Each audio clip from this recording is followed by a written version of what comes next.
Hello everyone and welcome to my very first iceberg video. I've been working on this video for a couple months now and it is time. I'm so excited today, and I plan to do much more of these in the future. This iceberg is about Southern history, the South. I learned a lot of things I didn't know, even as someone living in the South currently. So I hope you learned something really educational and fun. This is all for educational purposes and fun times. There are a lot of heavy topics to be discussed today about slavery and death and torture and all those things. But I really hope you enjoy. And if you like this sort of content, I'm hoping to have more out. This is my first time doing this style of video, so please tell me if there's anything I can improve upon, or if I got a fact wrong, or anything like that. Please let me know. And without further ado, I believe we should just go ahead and get started. I also want to say my voice is still messed up. I just had COVID, and also if you hear any sounds, that's my cat. She is in heat. Sorry about that.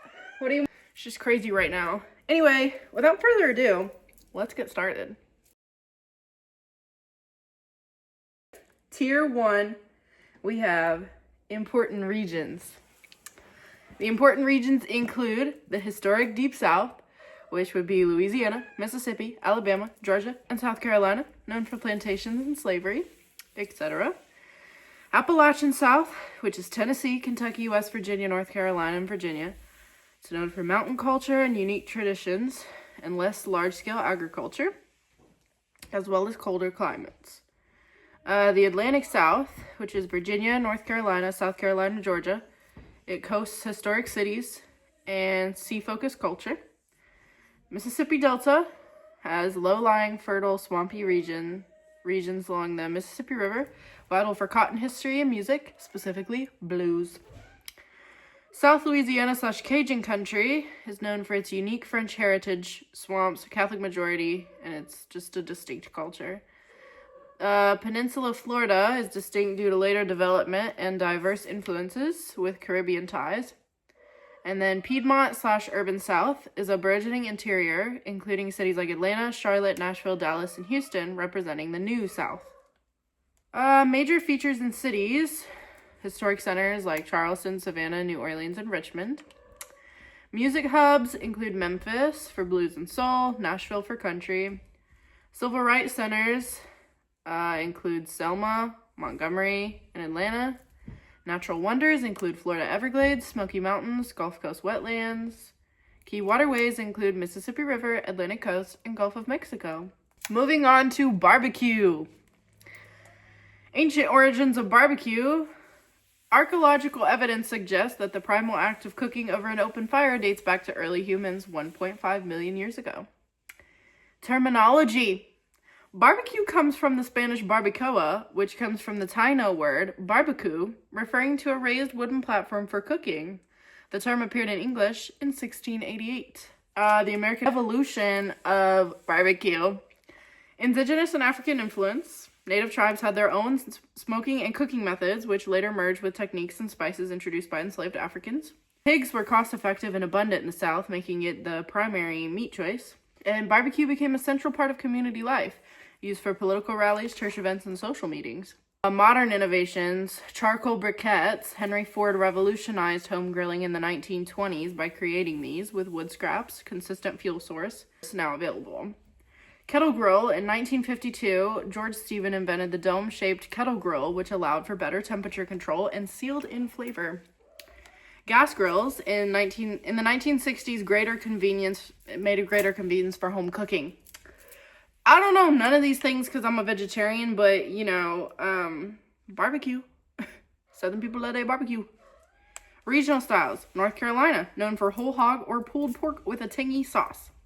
Memphis focuses on pork ribs, often dry rubbed, and pulled pork sandwiches. Kansas City, variety of meats with thick tomato-based sauce. And Texas, slow smoked beef brisket. Moving on to farms. talking about the colonial era and the antebellum period, which was before 1861. Early Southern agriculture focused on profitable crops like tobacco, rice, indigo, and later cotton. Sugar, prominent in Louisiana. Large plantations were profit-driven, unlike smaller subsistence farms, and required massive labor. Initially, they used indentured servants, but quickly switched to enslaved African and indigenous people for cheap forced labor, creating immense wealth for owners. Created a rigid society with a few wealthy planters holding significant power, small farmers, often no slaves, and a large enslaved population. Plantations were often self-sufficient communities with mills, workshops, and housing for the enslaved, located near waterways for transport. Post-Civil War and Reconstruction, after 1865, the end of slavery fundamentally changed Southern agriculture. New systems emerged where poor farmers worked land owned by others, giving a portion of their crops as rent, often being trapped in debt. Figures like Henry W. Grady pushed for industrialization, iron, steel, tobacco manufacturing, alongside agriculture, but farming remains central. Some key characteristics: the South remained largely rural, with meat professions tied to agriculture, while cash crops dominated farms, also grew food for sustenance and raised livestock. The expansion of farming cleared forests, disrupting ecosystems and native land management. So, moving on to Texas! The historical importance of Texas in the Civil War era. Texas seceded from the Union in 1861, joining the Confederacy and contributing manpower and supplies, acting as a vital supply state. Their resources included soldiers, horses, and cattle. The final land battle of the Civil War occurred in Texas at Palmetto Ranch. Slave labor was central to its economy, with 30% of the population enslaved by 1860, making it deeply tied to the South's core issues. Modern importance of Texas. It is an economic powerhouse. It leads in oil, natural gas, and a growing tech sector, Austin, Dallas, attracting businesses and people with no state income tax. Fast-growing metros, DFW and Houston, that rival or surpass traditional southern hubs like Atlanta. It blends southern traditions with strong western, ranching, and Mexican influence, Tejano music, and diverse arts. Its sheer size, economic heft, and political landscape make it a focal point for national issues shaping the broader South. Moving on to Disney! Didn't think you'd find that here, did you? Early years in animation, 1923 to 1930s. Founding. Walt Disney and his brother Roy started Disney Brothers Cartoon Studio in Hollywood in 1923. The studio's big break came with Steamboat Willie in 1928, introducing Mickey Mouse and synchronized sound to animation. Snow White and the Seven Dwarfs, 1937, became the first full-length animated feature. A success! Now, this is when they started building theme parks in the 1940s to 1960s. They continued with classics like Pinocchio and Fantasia, solidifying its dominance. Walt's dream of a theme park came true with Disneyland's opening in California in 1955. Walt died in 1966, and his business was continued by his brother Roy. Why are we talking about Disney in California, Cortland? This is the South. I'm getting there! The economic impact that Disney had in Florida. There's one there, too. Disney World supports hundreds of thousands of direct and indirect jobs, with 1 in 8 jobs statewide linked to Disney. Have y'all heard about the Disney College program? There's people from my college getting in there. We live in Kentucky. Revenue and taxes. The resort generates billions of economic activity and significant state and local tax revenue, boosting local economies. Business partnership. Disney partners with thousands of small businesses. Allegedly. The cultural and historical significance of Disneyland, specifically with what it has to do with the South, starts with Song of the South in 1946. This film, based on Joel Handler Harris's Uncle Remus tales, is central to Disney's Southern narrative, but is highly controversial for its depiction of past Civil War plantation life and racial stereotypes, leading Disney to withhold it from public release for decades. The Brer Rabbit stories, adapted from African-American oral traditions, are a key part of the film, but their portrayal in Song of the South is seen by many as problematic and sanitizing of slavery. Disney's portrayal of Southern culture modernly continues to be scrutinized for its depth, accuracy, and handling of race, contrasting its economic power with its cultural narrative. Moving on to the Mississippi River. What's the economic importance of the Mississippi River, you ask? Agriculture and trade. It's a primary waterway for shipping U.S. agricultural products, especially grain and cotton, from the interior to the Gulf of Mexico for international markets. And yes, Gulf of Mexico. Commerce hub. Cities like New Orleans at its mouth became major ports, fueling regional economies by facilitating trade. What's the historical significance, you ask? Well, one might say westward expansion. The river and its tributaries served as pathways for American expansion and settlements in the 19th century. As well as during the Civil War, controlling the river was a major Union goal to split the Confederacy, disrupt its economy, and control vital supply lines. Culturally, the river is deeply embedded in Southern culture, literature, and history, influencing settlement patterns and creating rich and fertile floodplains. It's also a water source, which provides water and power for many states. Moving on to Coca-Cola. I don't think ALA's on this. Somebody get on that. Coca-Cola was invented in 1886 by Atlanta pharmacist Dr. John Pemberton. Ain't that crazy? It was created as a non-alcoholic version of his French wine Coca, to comply with new prohibition laws. It was first sold at Jacob's Pharmacy for 5 cents a glass. Now, I did write down a little timeline here, so here you go. 1886 to 1899, Pemberton sells syrups, popularity grows, Griggs Chandler takes over and makes Cola Coca Company in 1892. In 1899, they started bottling. 1900 to 1955, sales increase, extends throughout the U.S., and they discover cans. 1961 to 2005, they make Sprite, Minute Maid, and Fanta. 1982, Diet Coke. They made it Diet. 1985, they made it New Coke, but they brought back the classic because everybody hated on it. 2005 to now, they made Barks Root Beer and Nestle. Simply Juice, Powerade, and like a bunch of other stuff. Basically, why are we talking about Coca-Cola? The South was its birthplace. It's a symbol of heritage, economic growth, and community. Moving on to country music.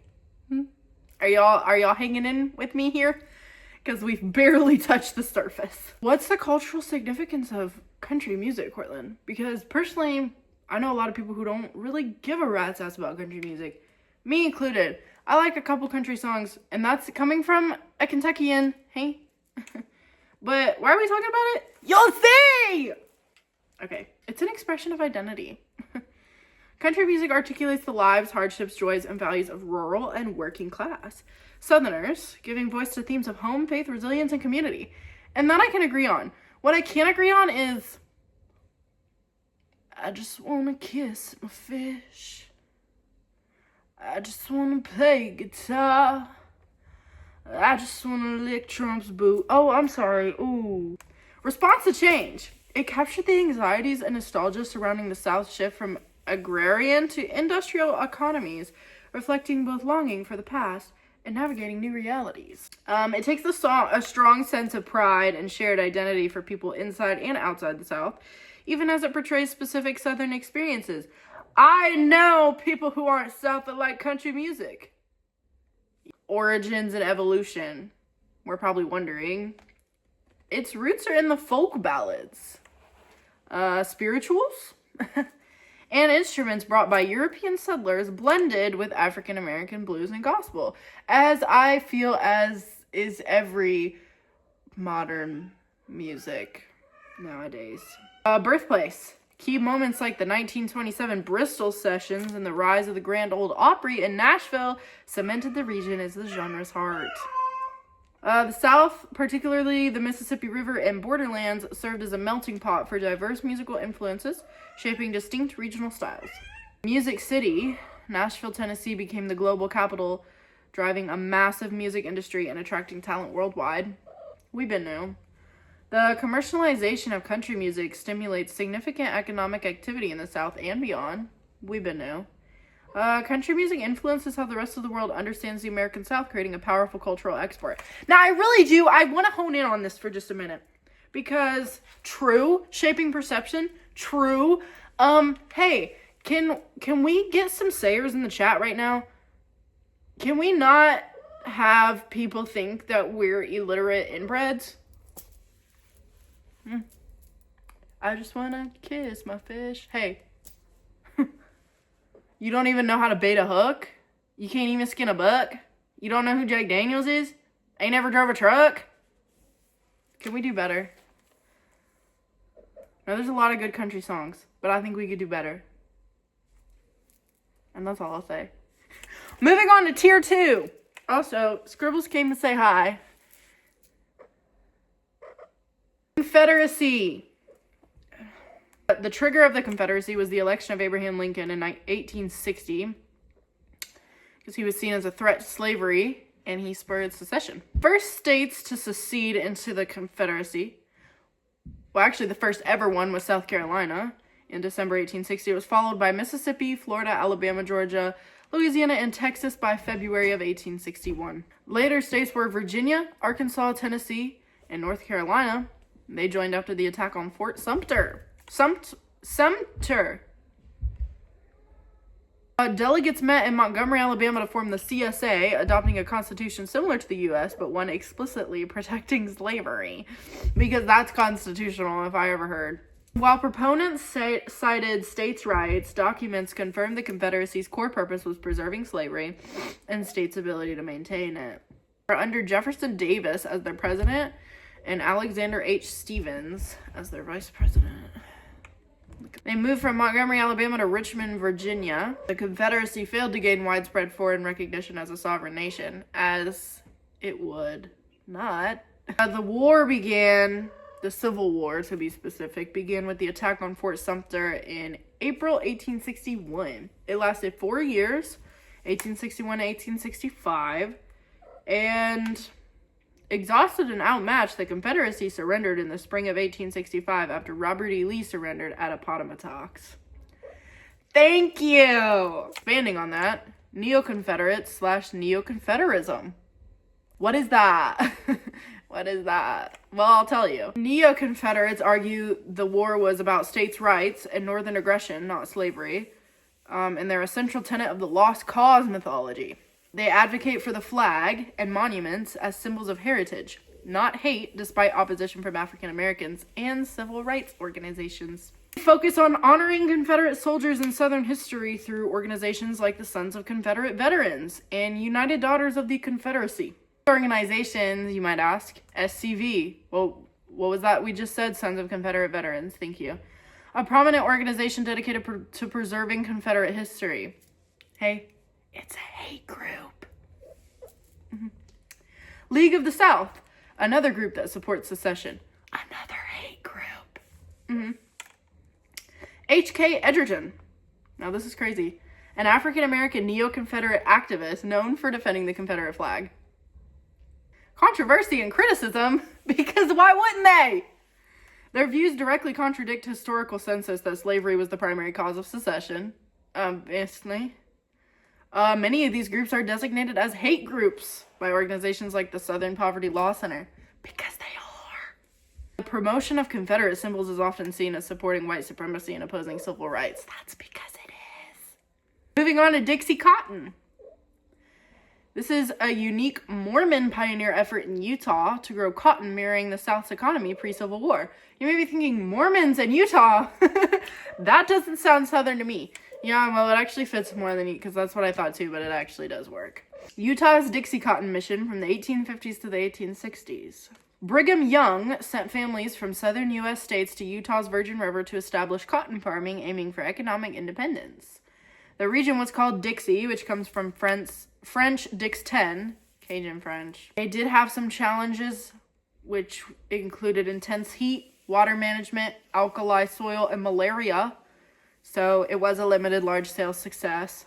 The effort established towns like St. George and Washington, creating a unique Southwestern culture tied to cotton and Southern heritage. So, hey, work. Cotton, especially after the cotton gin, fueled the Southern economy and plantation system, and they were heavily reliant on enslaved labor. Symbolism. The song Dixie, written in 1859, became an unofficial Confederate anthem, tying the name to Southern identity, pride, and the era of slavery despite its northern author. Hurricanes in Florida. There's been some key major hurricanes in history, and I'm going to tell them to you. 1935 Labor Day hurricane, a Category 5, most intense to hit the U.S. mainland, devastating the Keys, the Florida ones specifically. 1928 Okeechobee hurricane, a Category 4 that caused catastrophic flooding around Lake Okeechobee, resulting in massive loss of life. If I'm saying that wrong, please let me know. 1992 Hurricane Andrew, a Category 5 that struck Homestead, one of the most destructive in U.S. history, as they all say. 2004, they had 4 major hurricanes in 1 year, named Charlie, Francis, Ivan, and Jean. 2017 Hurricane Irma, a massive storm that impacted nearly all of Florida, causing widespread damage and major flooding. 2018 Hurricane Michael, a Cat 5 in the Florida Panhandle, Mexico Beach, causing immense destruction. 2022 Hurricane Ian, a Category 4 with extreme storm surge and flooding. It was the most costliest hurricane. Other notable storms include the 1926 Great Miami, Category 4, 1960 Hurricane Donna, Category 4, and 2005 Hurricane Wilma, Category 3. Spindletop. This centers on the January 10th, 1901 discovery of a massive oil gusher in Beaumont, Texas. The discovery happened on Spindletop Hill when wildcatters struck oil in a salt dome formation, creating a gusher that shot over 100 feet high. The gusher flowed an estimated 100,000 barrels a day, signaling the birth of the modern petroleum era, making oil cheap and dramatically boosting the economy. Beaumont's population exploded, transforming from a small town to a major oil hub with land prices soaring and new businesses emerging. Oh, Susanna. It's an American folk song, initially a popular blackface minstrel tune from 1848 that became an unofficial anthem for westward expansion, especially the California Gold Rush.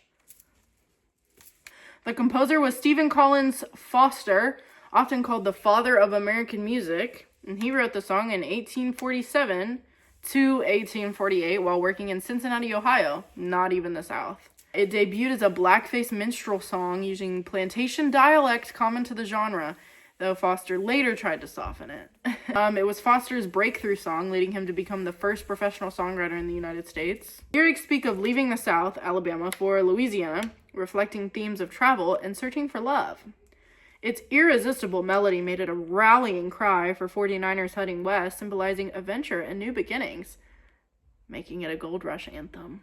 Foster visited the South only once, yet the song became deeply associated with it and the broader American frontier. The song was immensely popular, and it was performed by minstrel troops and copyrighted multiple times, making Foster famous but earning him little money initially. As a minstrel song, its dialect and portrayal of black characters are seen as racially offensive, contrasting with Foster's later more sympathetic depictions in other works. It actually remains a well-known folk song embodying mid-19th century American expansion and the complex racial dynamics of the era.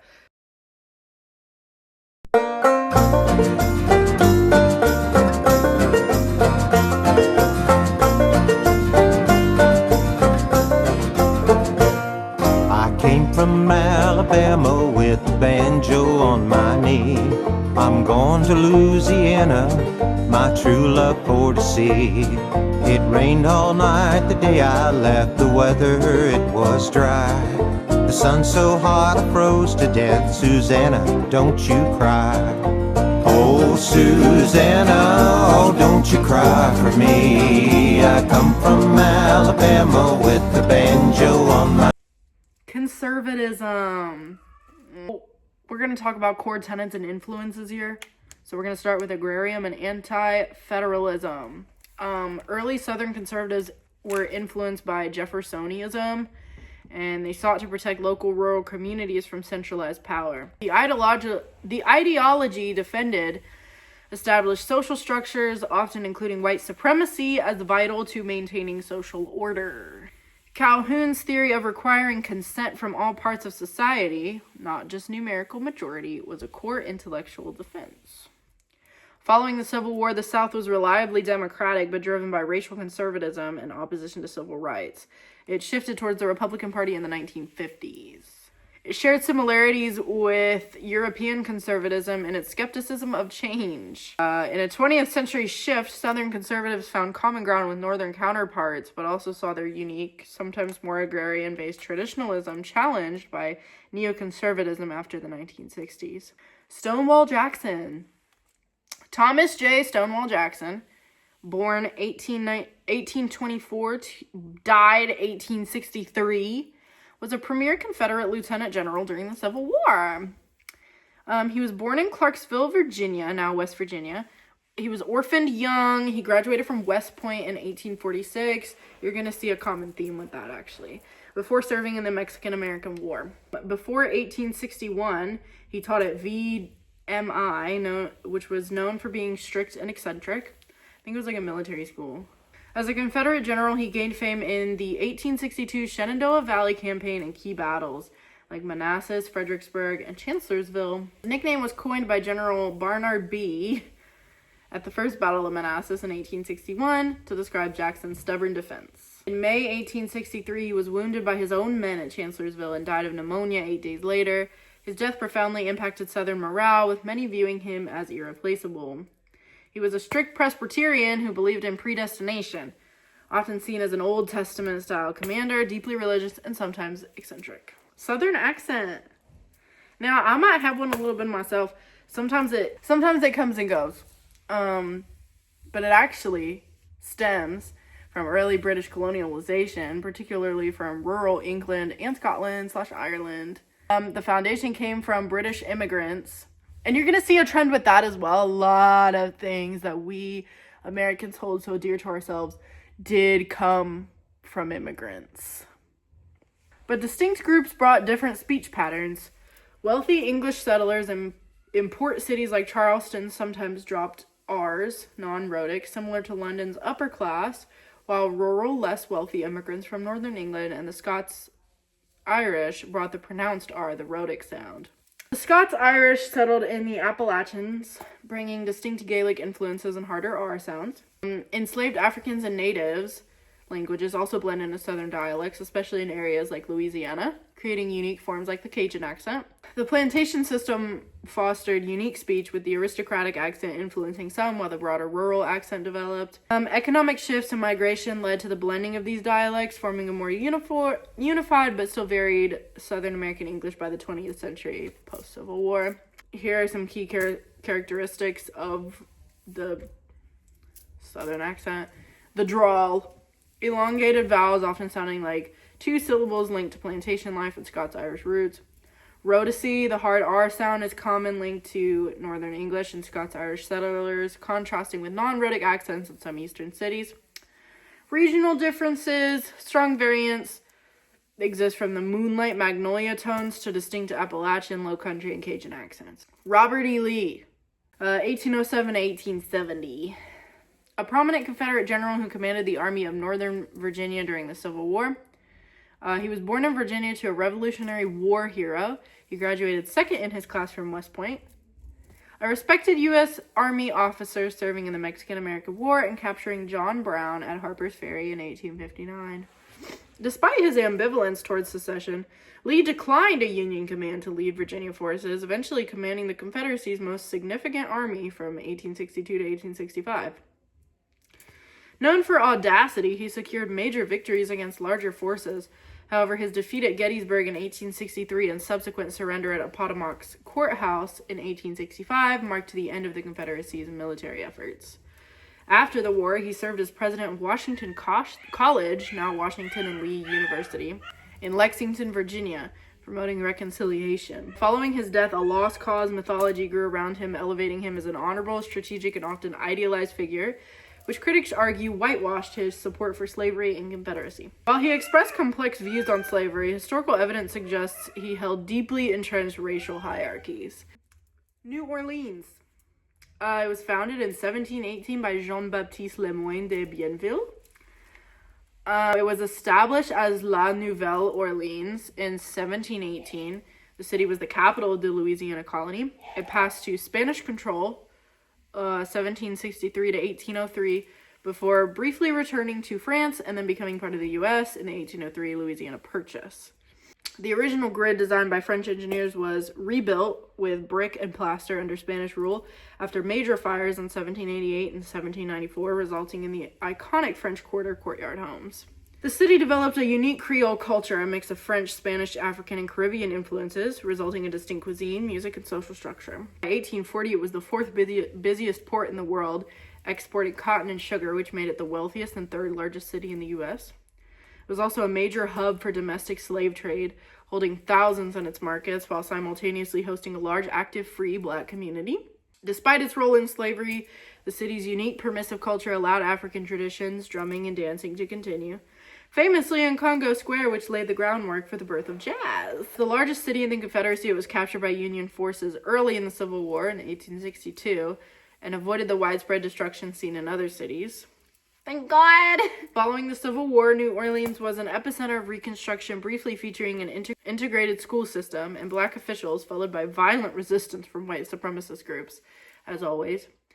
Throughout the 20th century and into the 21st, the city has maintained its unique cultural identity, navigating economic shifts, the decline of river traffic, and major disasters, including Hurricane Katrina in 2005. It's situated on a narrow crescent-shaped bend of the Mississippi River. The city was long isolated, allowing its distinct cultural identity to flourish. There's a strong Catholic influence, which separates its early history from other cities. The fusion of other cultures produced Creole/Cajun cuisine and jazz. And then I put in some fun things here because I like this type of thing. I put in some key haunted locations and legends because, as we all know, New Orleans is rich with ghosts. Starting at the top, Lalaurie Mansion. Infamous for Madame Delphine Lalaurie's torture and murder of enslaved people, their tormented spirits reportedly remain, with sightings and screams reported after a fire revealed her horrors in 1834. Andrew Jackson Hotel. A former boys' school where the spirits of children who died in a fire are said to haunt the halls, causing poltergeist activity and playful mischief. St. Louis Cemetery No. 1, the city's oldest cemetery, resting place of Voodoo Queen Marie Laveau, with tales of her spirit and other restless souls. Ursuline Convent Museum, associated with the Casket Girls legend, with some believing the convent is guarded by ghostly nuns and that vampires were brought to the city. Napoleon House, a historic building rumored to be a failed safe house for Napoleon, now reportedly haunted by various figures. Morrow Castle, aka Beauregard Kai's house. Legends of Spanish soldiers, mafia incidents, and even chess games played by ghostly attendees, though the building's history as a barracks is disputed. Bible Belt. The term was coined by H.L. Mencken in 1925. It identifies the southern U.S. region by high adherence to evangelical Protestantism. The South transitioned from its 17th to 18th century Anglican, Episcopalian roots to a more evangelical revival-focused Protestantism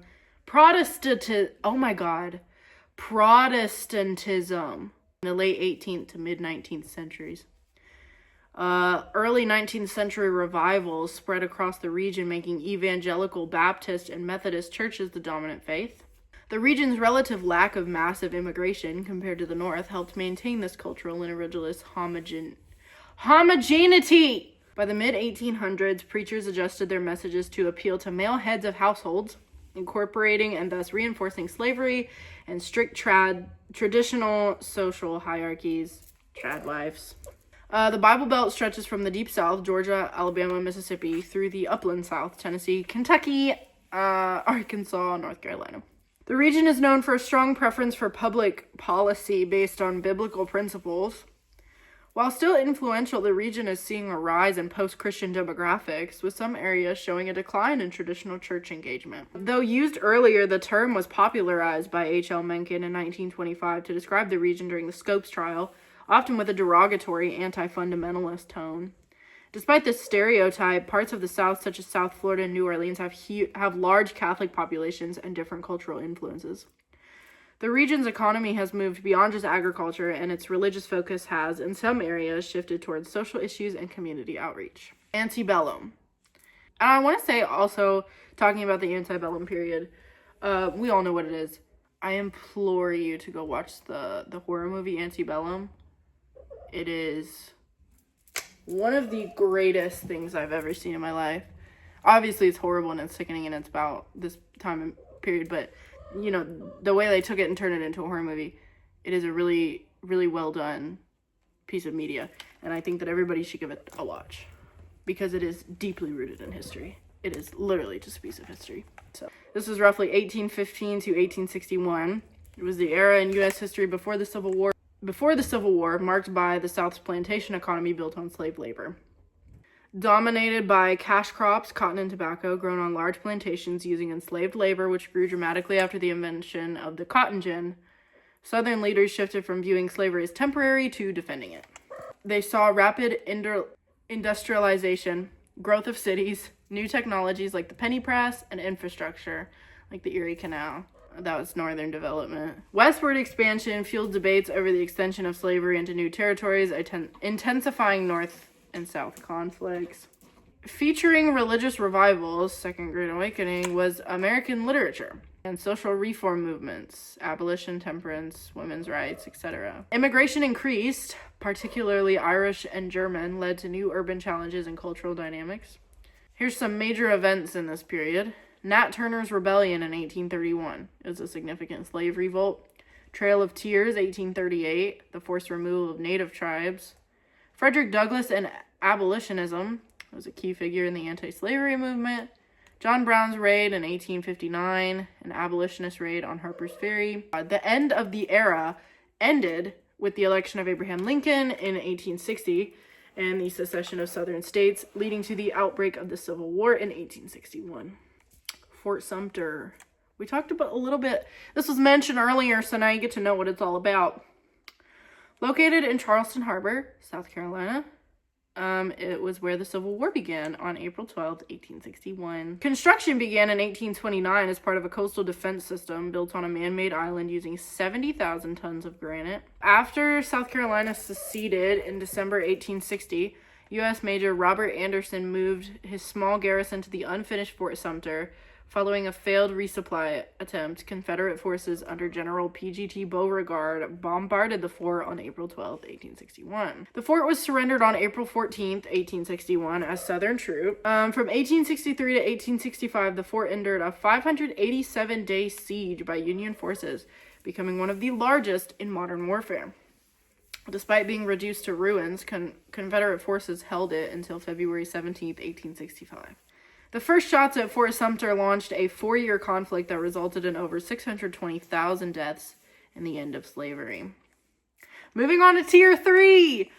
If you're still listening, I love you. Montgomery bus boycott.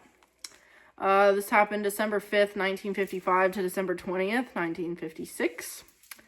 A seminal 381-day nonviolent protest against segregated public transit in Alabama, sparked by Rosa Parks' arrest. On December 1st, 1955, Rosa Parks was arrested for refusing to give up her seat on the bus to a white passenger. The Montgomery Improvement Association, led by MLK, managed the boycott, which was bolstered by a massive carpool system. The 381-day boycott was largely peaceful, despite violence from opponents.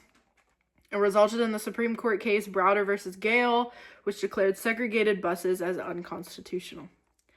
It established nonviolent protests as a core strategy of the civil rights movement and brought national attention to Southern segregation. Florida Purchase. The U.S. acquired Florida from Spain through the Adams-Onis Treaty of 1819. We're going back in time. Keep up. Secretary of State John Quincy Adams and Spanish Minister Don Luis de Onis were the negotiators. The U.S. didn't pay Spain directly, but assumed $5 million in debt claims from U.S. citizens against Spain. Spain was weak, struggling with Latin American revolutions and unable to defend its border, allowing the U.S. to push for acquisition. There was more border security. They settled disputes regarding the Georgia border and removed a Spanish foothold. Southern planters pressured the government to take control of Florida, which was a haven for escaped slaves and a base for Seminole raids. East and West Florida were merged into the Florida Territory in 1822, paving the way for statehood in 1845. Other names that you could call this were the Transcontinental Treaty, the Spanish Cession, and the Florida Treaty.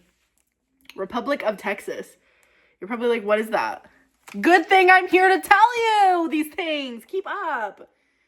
1836 to 1845. It was an independent sovereign nation in North America, established after winning independence from Mexico. Following the runaway scrape and victory at the Battle of San Jacinto in 1836, Texas declared independence, but Mexico didn't officially recognize it. The U.S. recognized Texas in 1837, while Britain did in 1842. The Republic had 5 presidents, including Sam Houston and Mirabeau Lamar, and utilized the Lone Star flag. The government struggled with massive debt, worthless paper money, and low cotton prices. The Constitution formally legalized slavery, which influenced foreign relations. The Republic of the Rio Grande briefly existed in 1840. The Texas Rangers were established to protect borders against Mexico and native tribes. After years of pursuing union, Texas was annexed by the U.S. as the 28th state on December 29th, 1845, with the formal transfer on February 19th, 1846. Here's some significant figures and events for you. Sam Houston was the first official president. Mirabeau Lamar was the second president, known for more aggressive policies. The Alamo, it fell on March 6, 1836. We're going to learn more about that.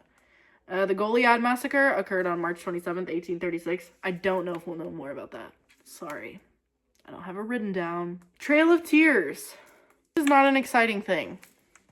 1837 to 1839, it was the forced relocation of over 16,000 Cherokee, along with Creek, Chickasaw, Choctaw, and Seminole nations. The 5 tribes. The policy primarily targeted the Cherokee, Muskogee, or Creek, Seminole, Chickasaw, and Choctaw nations, often called the 5 civilized tribes, which were forced to abandon their homes and agricultural societies. Thousands died on land and water routes across Kentucky, Illinois, Missouri, and Arkansas, often during brutal winter conditions. Despite a Supreme Court ruling in Worcester versus Georgia that favored the Cherokee Nation, President Andrew Jackson enforced the removal, leading to the 1838-39 tragedy.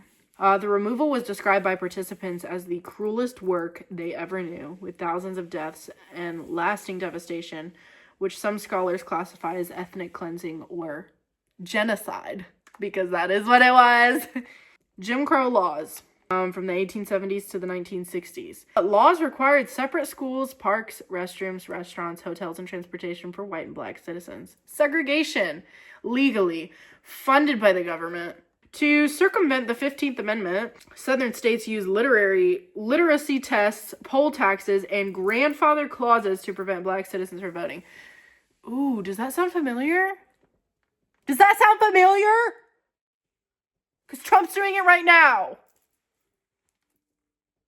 The Supreme Court upheld these laws in Plessy versus Ferguson in 1896, arguing segregation didn't violate any amendments, because why? Compliance was maintained through violence, terror, and intimidation through groups like the KKK, along with systemic law enforcement action, because of course. The term Jim Crow originated from a 19th century minstrel show character and evolved to represent the system of legalized segregation that replaced slavery era. Because of course they would! Some turning points. In 1896, Plessy versus Ferguson legalizes separate but equal. 1954, Brown versus Board of Education rules school segregation unconstitutional. 1964 to 1968, the Civil Rights Act of 1964, the Voting Rights Act of 1965, and Fair Housing Act of 1968 officially dismantled Jim Crow laws. Jefferson Davis, 1808 to 1889, he was a key Southern leader. Before leading the Confederate, Davis was a hero of the Mexican War, a U.S. Senator from Missouri, and a U.S. Secretary of War from 1853 to 1857. He was elected in 1861 as a Confederate president. He was viewed as a moderate alternative to radical secessionists, yet he was often criticized for poor political skills, micromanagement, and a prickly temperament. He was a pro-slavery advocate. As a plantation owner, he believed in the necessity of slavery and defended the rights of slaveholders to expand into Western territories. Following his release from prison, he wrote The Rise and Fall of the Confederate Government in 1881 and remained a figure of the lost cause. He was sometimes blamed for the Confederate loss, though he warned of a long, bloody conflict. He was captured by Union forces in 1865 while attempting to flee following the fall of Richmond. While he never renounced the right to secession, he became a central, albeit contentious figure in Southern memory. Reconstruction era. 1865 to 1877. A tumultuous period focused on reintegrating former Confederate states into the Union and defining the status of 4 million newly freed African Americans. The Congress imposed military rule in 1867, dividing the South into 5 districts. Black men gained the right to vote, leading to the election of African Americans to state and federal offices. So here are some amendments that fit with this. The 13th abolished slavery. The 14th granted citizenship, equal protection, and due process. The 15th prohibited voting restrictions based on race. The South faced immense devastation, including destroyed infrastructure, burned cities, and ruined farmland. The Freedmen's Bureau was established to provide food, clothing, medical care, and legal assistance. They kind of did it to themselves! White Southerners resisting the new political order used terrorism and violence, including the KKK and other paramilitary groups, to suppress black political participation. The Compromise of 1877, following the disputed 1876 election, led to the withdrawal of federal troops, the collapse of the Republican state governments, and Jim Crow laws. Reconstruction transformed the South from a slaveholding society to one with constitutional, though unfulfilled, promises of racial equality. While it created an interracial democracy that briefly allowed black political participation, the era ended with the restoration of white supremacist control, establishing a legacy of inequality. Sundown towns. Its neighborhood towns or entire counties that were intentionally all white, often maintained by threats or violence against black people. Sundown rule. Signs often warned black individuals to vacate by nightfall or else you die.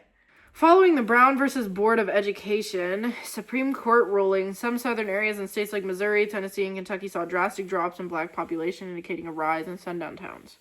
These areas were frequently supported by local law enforcement or the KKK. And guess what? They persist. There are still sundown towns out, you guys, so, be careful. Company towns. 19th and mid-20th century, isolated company-owned communities built around industries like coal, timber, and textiles. They're primarily driven by coal mining in Appalachia, like Lynch, Kentucky, and West Virginia, and lumber and textiles in states like Arkansas and the Carolinas. Companies owned all property, including churches, schools, and stores, using this control to prevent labor unionization. It's just another way of slavery, you guys! Workers were frequently paid in company-specific currency, also known as scrip, which could only be used at company-owned stores, often leading to debt and reliance. In the post-Civil War South, these towns frequently employed a segregated workforce, including black laborers escaping sharecropping, and in some cases, convict lease labor. The boom era lasted 1880s to 1930s, fueled by resource extraction. Many declined as industries mechanized, unions gained traction, or resources were depleted. Some notable examples of these company towns were Lynch, Kentucky, once a major U.S. steel coal town with a population of 10,000 people. Crossett, Arkansas, founded by the Crossett Lumber Company in 1899. And West Virginia coal towns. Towns like Beckley, Mullins, and Williamson were typically often following railroad lines. Cajun French. This is fun! The ancestors of the Cajuns were French colonists who established Acadia in the Canadian Maritime Provinces in 1601. Le Grand Dérangement, 1755.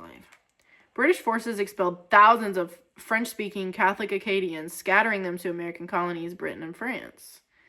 Starting in the 1760s, thousands of Acadian refugees arrived in Louisiana, welcomed by the Spanish government, and settled in rural areas to farm and fish. The term Cajun evolved from Acadian. The culture became a blend of French, Spanish, Native, and African influences, often closely related to Louisiana Creole. The language is a unique dialect of 17th century French In the 1930s to 60s, efforts to anglicize, including punishing children for speaking, weakened the language, but it's seen a resurgence in pride and usage. It's known for staples like gumbo and jambalaya, using the Holy Trinity, onion, celery, and bell pepper. The culture is deeply rooted in community music and food, such as crawfish boils. They established themselves in the swamps and bayous of South Louisiana, living a subsistence, isolated lifestyle that preserved their language for centuries. Louisiana Purchase. In 1803, the U.S. purchased 828,000 square miles from France for $15 million. President Jefferson primarily targeted the port of New Orleans to ensure Western farmers could ship goods, resolving a major geopolitical bottleneck. The southern portion of the acquisition was organized into the territory of Orleans in 1804, with William C.C. Claiborne serving as governor, marking the transition from Spanish/French rule to American governance. The acquisition fueled heated debates over the extension of slavery as southern states sought to expand the slaveholding agrarian system into the new fertile lands. The acquisition brought a diverse population, including French-speaking Creoles and Spanish settlers, which required integration into the American democratic system. The expansion resulted in the significant displacement of native tribes as white settlers moved into the region. Appalachian English. This is also fun. I am from Appalachia. It is a distinct regional dialect that developed from 18th century settlers, primarily blending Scotch, Irish, English, and German influences with later African American contributions. And I want you to hear that. I want you to hear that, and I want you to think, God, everything we have is from immigrants, even barbecue. And I want you to think, about ice. I want you to sit with that for a minute. Exactly. This language is found across the Appalachian region, including West Virginia, eastern Kentucky and Tennessee, western Virginia and North Carolina, and northern Alabama and Georgia. It's fully rhotic and includes distinctive grammar like double modals, example, might, could, done as, a helper verb, example, I done told you, and a prefixing, example, he was a-goin'. Some vocab, holler, a small valley or ravine, poke, a paper bag, reckon, to think, arish, chili, whistle pig, groundhog, yonder, over there, gom, a mess or disorderly clutter. It's often referred to as Old English in the New World due to its roots, and it shares similarities with, but is distinct from Southern American English.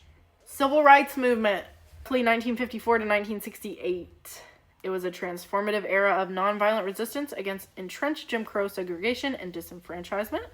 It was led by figures like Martin Luther King Jr. Activists used boycotts, sit-ins, and marches to dismantle legal discrimination.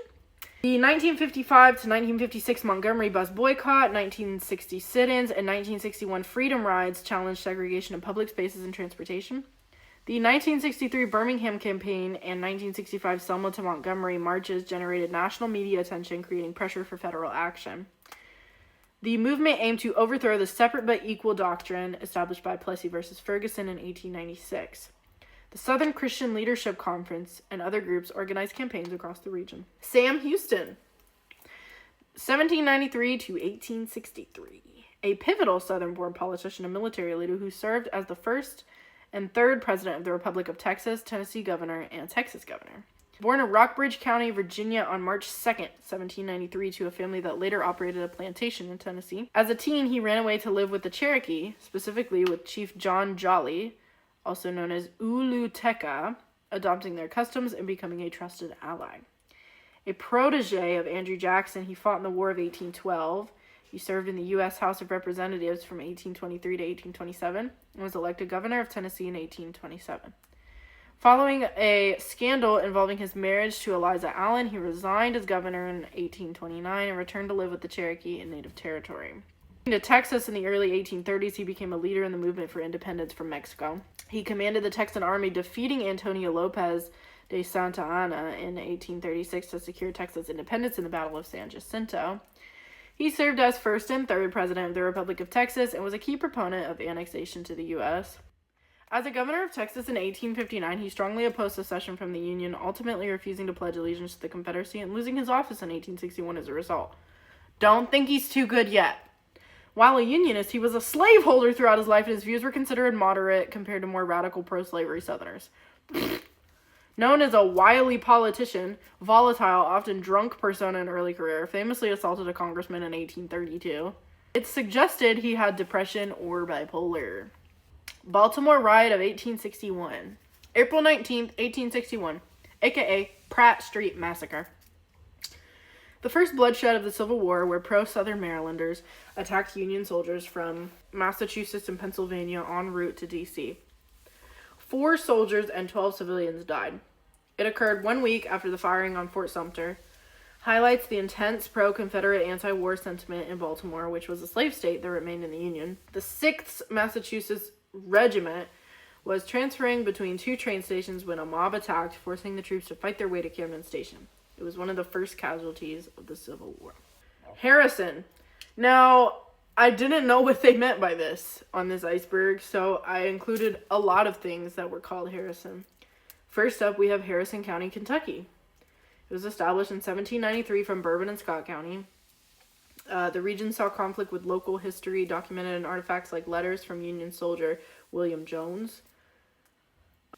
Another one I picked was the Harrison family of Virginia. It was a prominent political family with roots in England, immigrating to Virginia before 1633 with majorities to the James River area. Also, Harrison, Arkansas, founded by Union officer Marcus LaRue Harrison. It was an Ozark town that grew rapidly due to the railroad in the late 19th century and later became known for racial tension and was considered a sundown town in the 20th century. I've also met Benjamin Harrison, 1833 to 1901. He was the 23rd U.S. president. He was an Indiana-based Republican. Civil War from 1862 to 1865. He was a commander of the 70th Indiana Volunteer Infantry. He operated extensively in the South, primarily in Kentucky, Tennessee, and Georgia.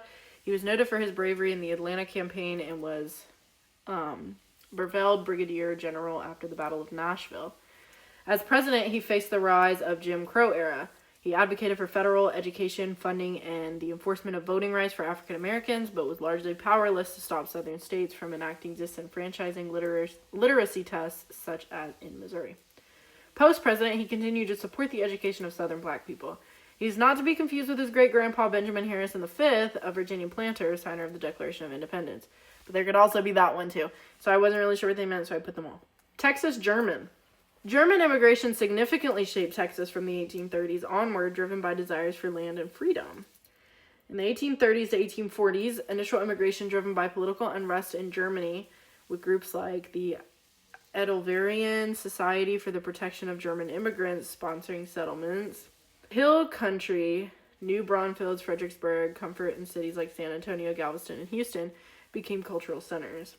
A second wave arrived, with Germans becoming the largest ethnic group entering through Galveston by the 1890s, revitalizing the state after the Civil War. The Germans introduced beer gardens, sausages, and traditions like slow-cooking meat. Influencing Texas barbecue.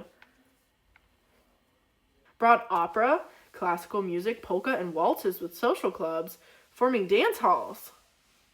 Their architecture was visible in handcrafted woodwork and community buildings like the octagonal dance halls.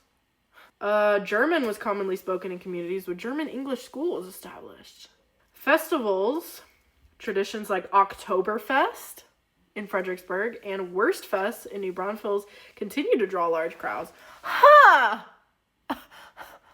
A significant portion of Texans claim German ancestry with their influence woven into the state's unique cultural fabric. Immigrants made Texas? Yeah, get that in your thick skulls. Oh my god. Moving on to the KKK, also known as the Ku Klux Klan. It originated in post-Civil War South, circa 1865 to 1871, as a Confederate veterans paramilitary group resisting Reconstruction, targeting black Americans and white Republicans to restore white supremacy, utilized terrorism to suppress voting rights before being largely suppressed by federal intervention. It was founded in Pulaski, Tennessee around 1865 to 1866. Its tactics included widespread violence, intimidation, and terrorism. After a period of decline, white Protestant nativist groups revived the Klan in the early 20th century, burning crosses and staging rallies, parades, and marches denouncing immigrants, Catholics, Jewish people, African Americans, and organized labor. First two words of the name supposedly derived from Greek kyklos, meaning circle. In 1867, they established Invisible Empire of the South. Leading Confederate General Nathan Bedford Forrest was chosen as the first leader or Grand Wizard of the Klan. That's what they call it. John Wilkes Booth, 1838 to 1865. He was an American stage actor and Confederate sympathizer who assassinated President Abraham Lincoln on April 14th, 1865 at Ford's Theater in D.C. We all knew that. He was born near Bel Air, Maryland on May 10th, 1838. He was the ninth of 10 children born to famous Shakespearean actor Junius Brutus Booth. He began his acting career in 1855, gaining fame for his high-energy, athletic, and handsome performances. While he was a critically acclaimed actor, his brother, Edwin Booth, was considered the superior actor, a fact that may have influenced John's desire for a dramatic historic act.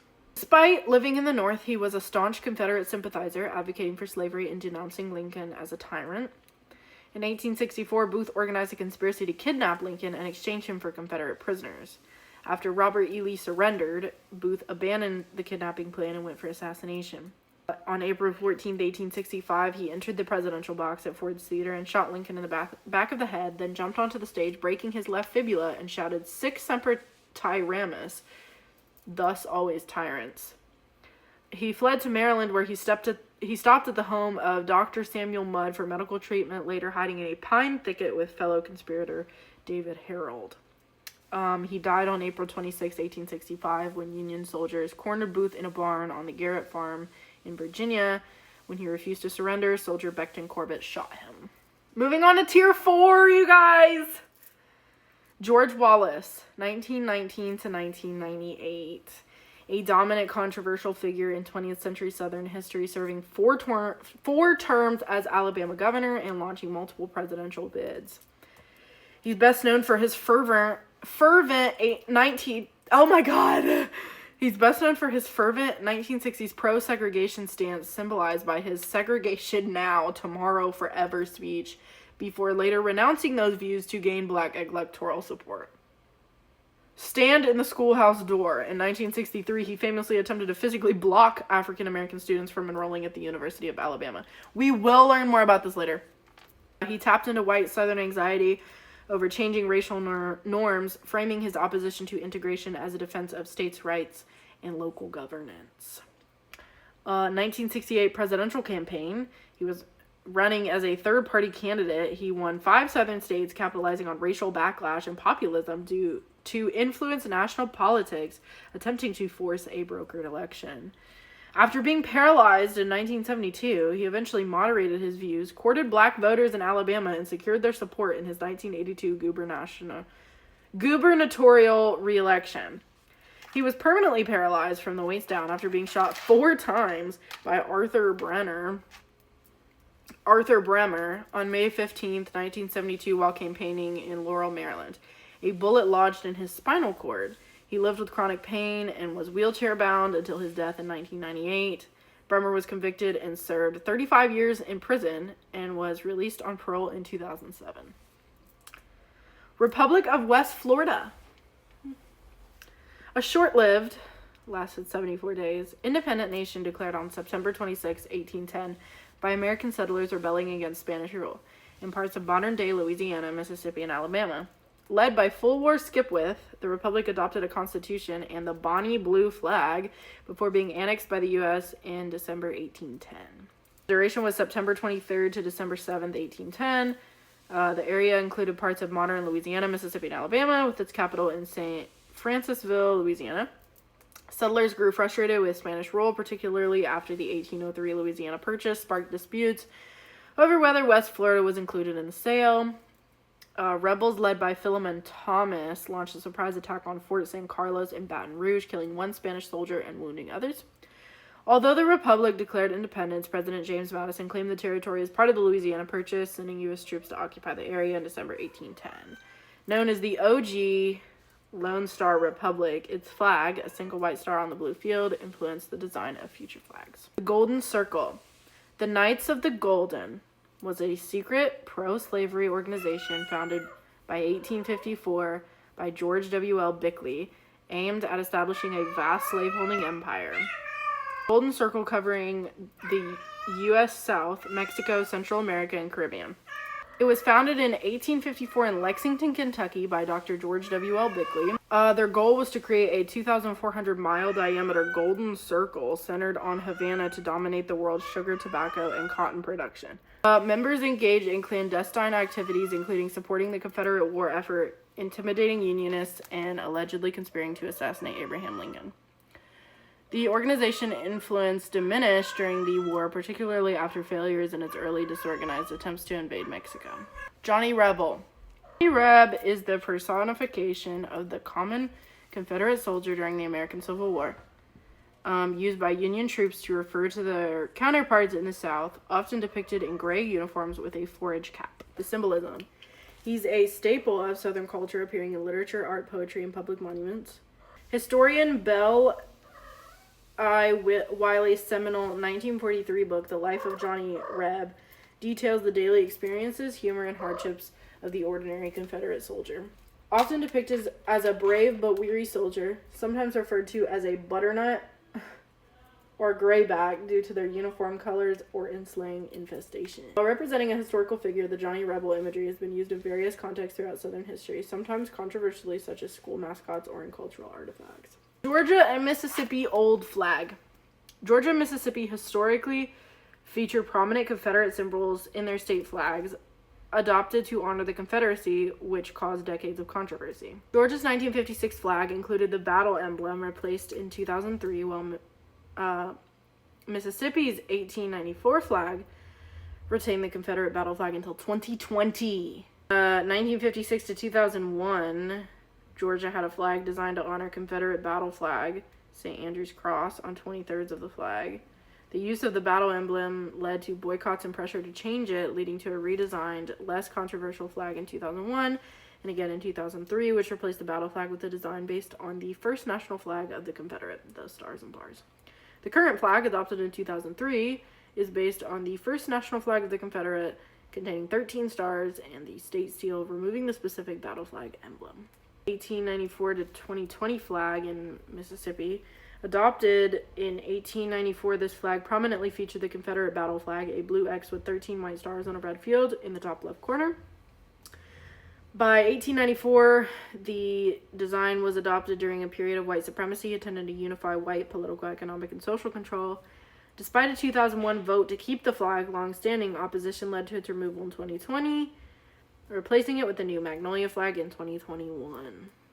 Great Mississippi Flood of 1927. One of the most destructive river floods in U.S. history, inundating 27,000 square miles across 7 states, killing up to 1,000 people and displacing over 600,000.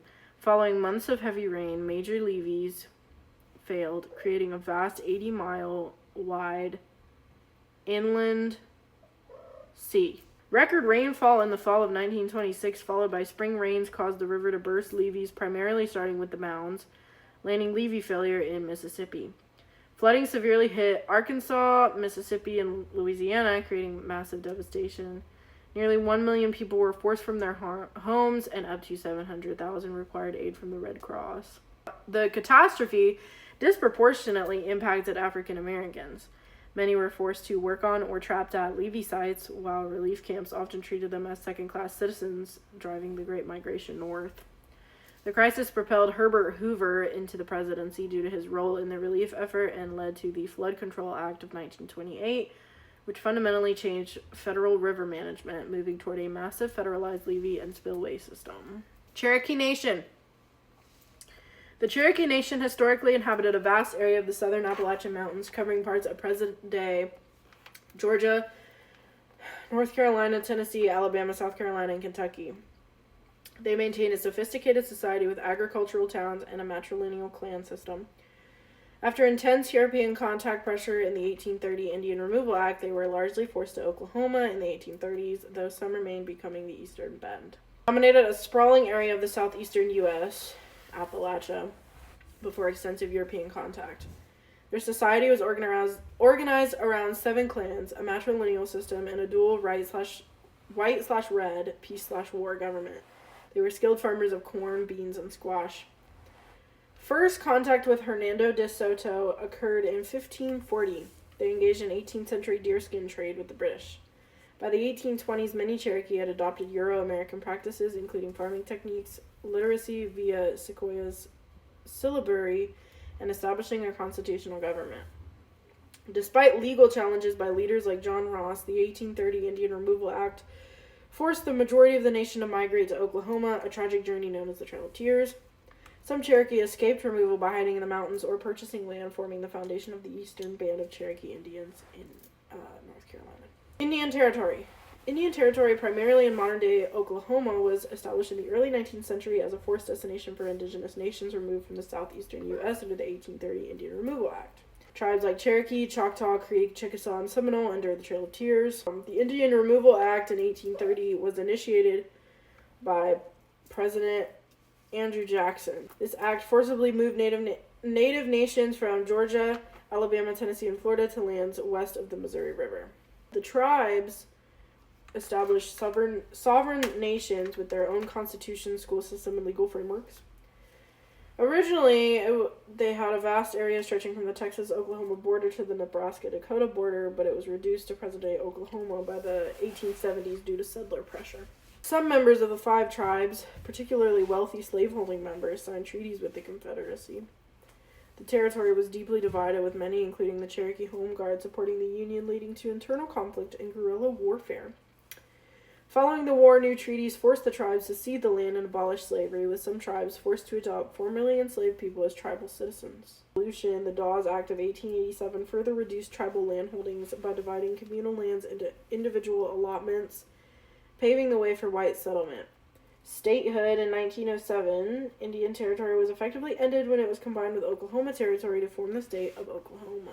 Dixiecrats, aka States' Rights Democratic Party, were a 1948 breakaway faction of Southern Democrats committed to preserving racial segregation and white supremacy against federal civil rights initiatives. Formed in protest against President Truman's desegregation policies and the party's 1948 civil rights platform, they aimed to act as a spoiler to defeat him. The party was organized in the summer of 1948 following the Democratic National Convention, where Southern delegates walked out in protest of a strong civil rights plank.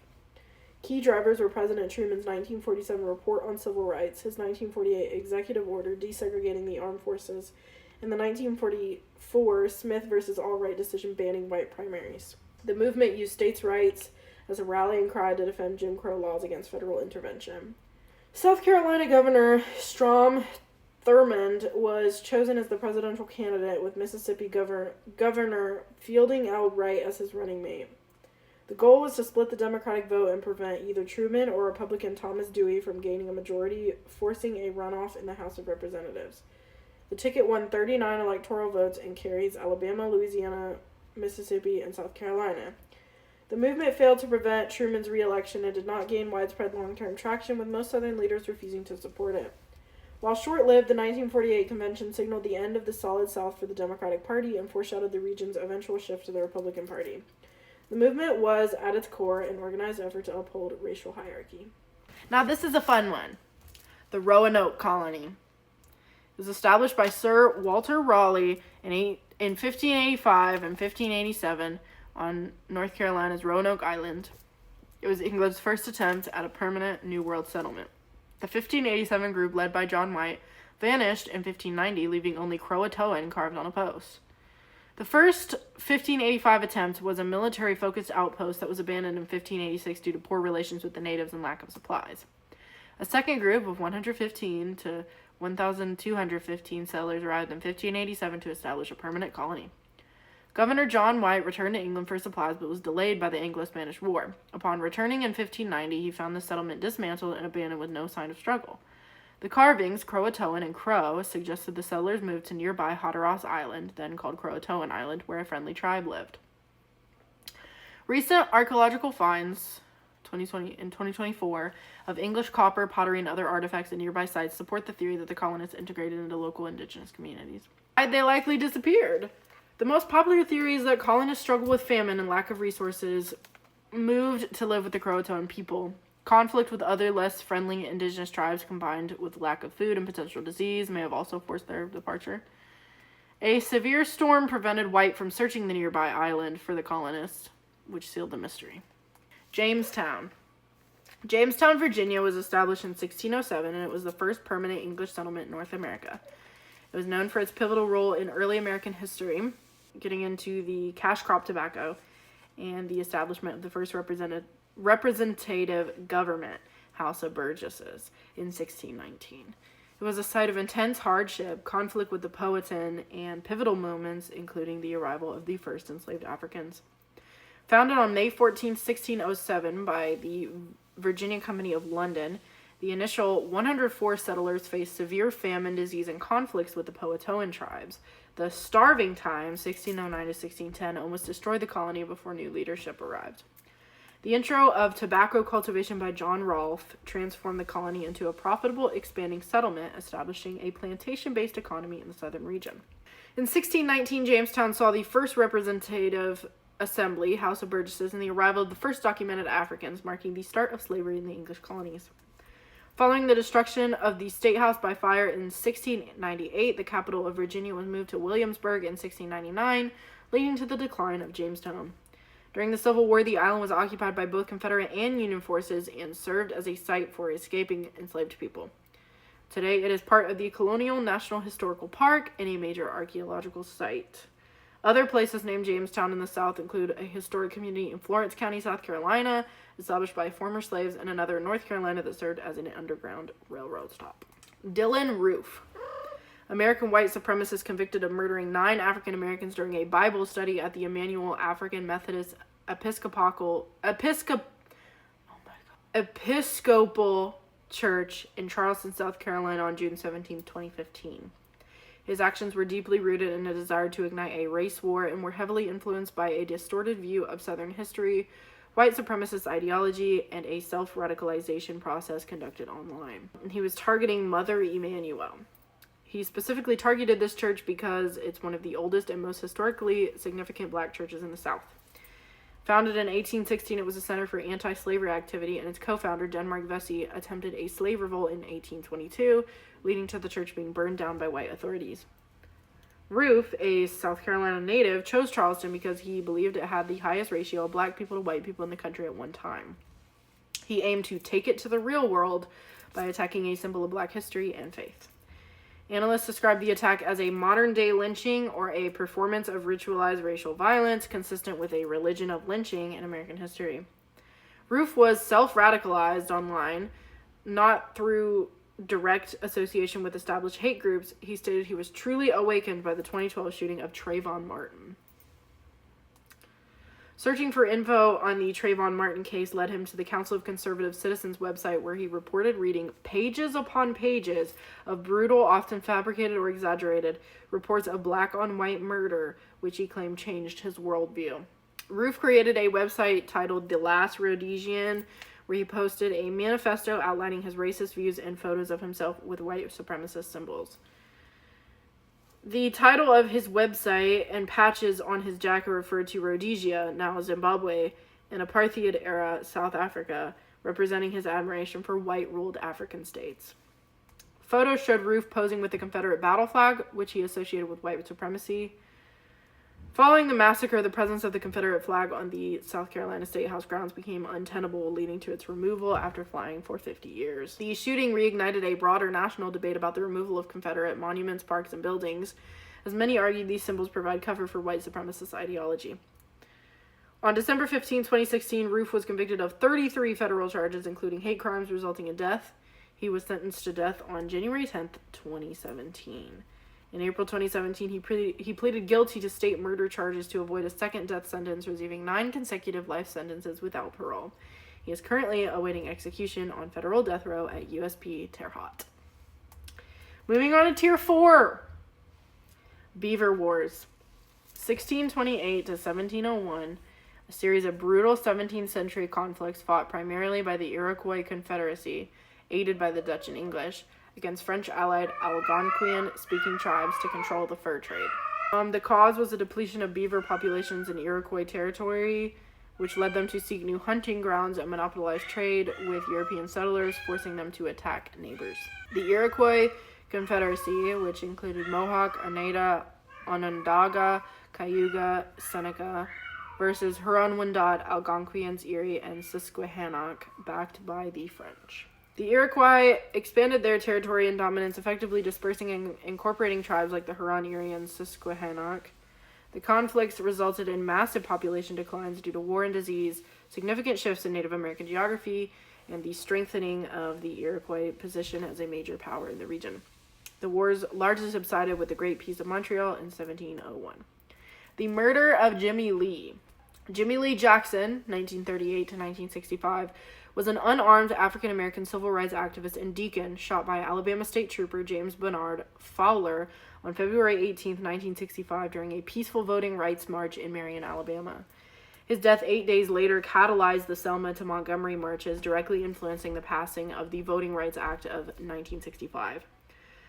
During a nighttime protest against the imprisonment of a voting rights activist, Alabama state troopers attacked marchers, forcing Jackson, his mother, and his grandfather to seek refuge in Mac's Cafe. Troopers entered, clubbed the grandfather and mother, and shot Jackson twice in the stomach when he tried to protect them. Jackson's death enraged the local community and civil rights leaders. It led to the Turnaround Tuesday March and the infamous Bloody Sunday March on March 7th, 1965, where activists were beaten on the Edmund Pettus Bridge in Selma. For decades, no one was held accountable for the killing, and a grand jury failed to indict the officer involved in 1965. In 2005, former trooper James Bernard Fowler admitted to shooting Jackson.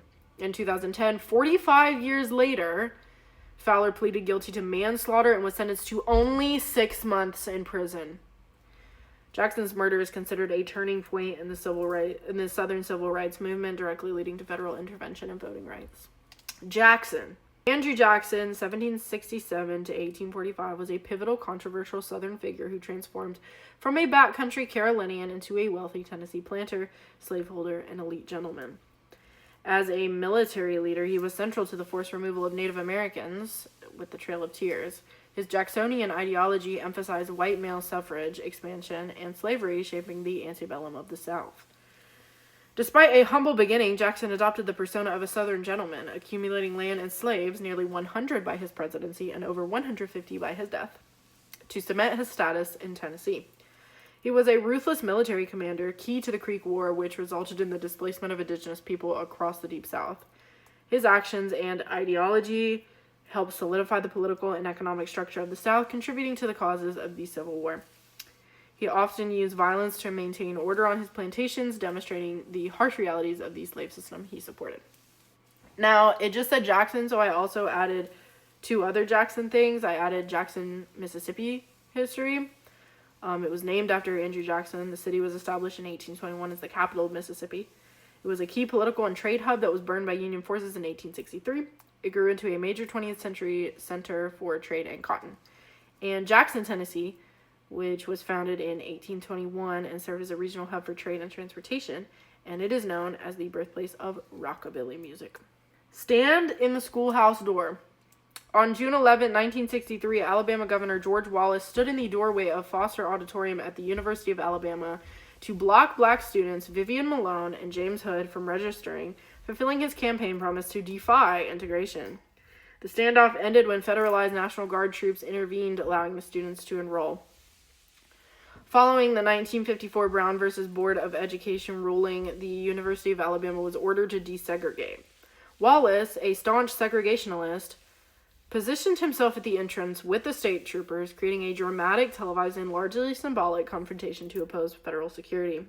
Deputy U.S. Attorney General Nicholas Katzenbach confronted Wallace, and later National Guard General Henry V. Graham ordered Wallace to step aside on behalf of President Kennedy. The event marked a pivotal moment in the civil rights movement, leading directly to President Kennedy's push for major civil rights legislation. Battle of Blair Mountain, August to September of 1921. The largest organized labor uprising in U.S. history, where roughly 10,000 to 15,000 West Virginian coal miners fought against local coal operators, local sheriff, deputies, and private guards. Occurring in Logan County, it was the violent climax of the mine wars, regarding unionization, lasting nearly a week with nearly 1 million rounds fired. Miners were fighting to end oppressive company town conditions where they were paid in scrip, denied basic freedoms, and threatened by hired detectives, Baldwin Felt's agents, for trying to unionize. Miners marched to free jailed union organizers in Mingo County, but were met on Blair Mountain by armed defenders organized by Sheriff Don Chafin, who was paid by coal operators. The conflict ended when President Harding ordered federal troops, including Army Air Power, dropping makeshift bombs to stop the violence. While the miners technically lost and were forced to surrender, the battle exposed the brutal company rule of the era, eventually laying the groundwork for stronger federal labor protections. The battle is considered a major moment in southern U.S. history in the Appalachian region. The term redneck gained traction during this time, referencing the red bandanas worn by miners to show solidarity, allegedly. Knights of the White Camellia. A violent white supremacist organization founded in LA in 1867 to maintain white supremacy, oppose racial amalgamation, and violently resist Reconstruction. Led by Confederate Colonel Alcibiades de Blanc, they used murder, terror, and harassment to restore white control in the South. They were established on May 22, 1867 in Franklin, Louisiana. They pledged to uphold white supremacy, oppose the political/social rights of African Americans, and to resist carpetbaggers. They were considered a major terrorist group in Louisiana during 1868, and they caused significant terror among the black population. Their tactics included harassment, floggings, and murder, with estimated casualties in the thousands. Primarily active in the Deep South, they were instrumental in suppressing Republican voting and aiding the return of Democratic control. Missouri Compromise. A pivotal pro-Southern victory that admitted Missouri as a slave state and Maine as free, maintaining a Senate balance 12-12. It drew a 36-degree, 30-parallel line prohibiting slavery north of it while allowing expansion south. This secured immediate slavery expansion for the South, but set a precedent for federal regulation of slavery. With an equal number of free and slave states, the South needed Missouri to enter as a slave state to prevent being outvoted in the Senate. While the line banned slavery in much of the Louisiana Purchase, Southern leaders calculated that most of the territory suited for plantation agriculture, including future ambitions for Texas and Central America, lay south of that line. Southerners argued that restricting slavery in Missouri was a violation of property rights, and the Constitution viewing the limitation as a precedent for federal interference. Fire bell in the night. Thomas Jefferson famously described the intense sectional debate over the compromise as a fire bell in the night, signaling the dangerous future conflicts over slavery that would eventually lead to civil war. The compromise, which temporarily eased sectional tensions, was later viewed as an obstacle by Southerners, lending to its effective repeal by the Kansas, Nebraska, and its formal overturning by the Dred Scott decision in 1857.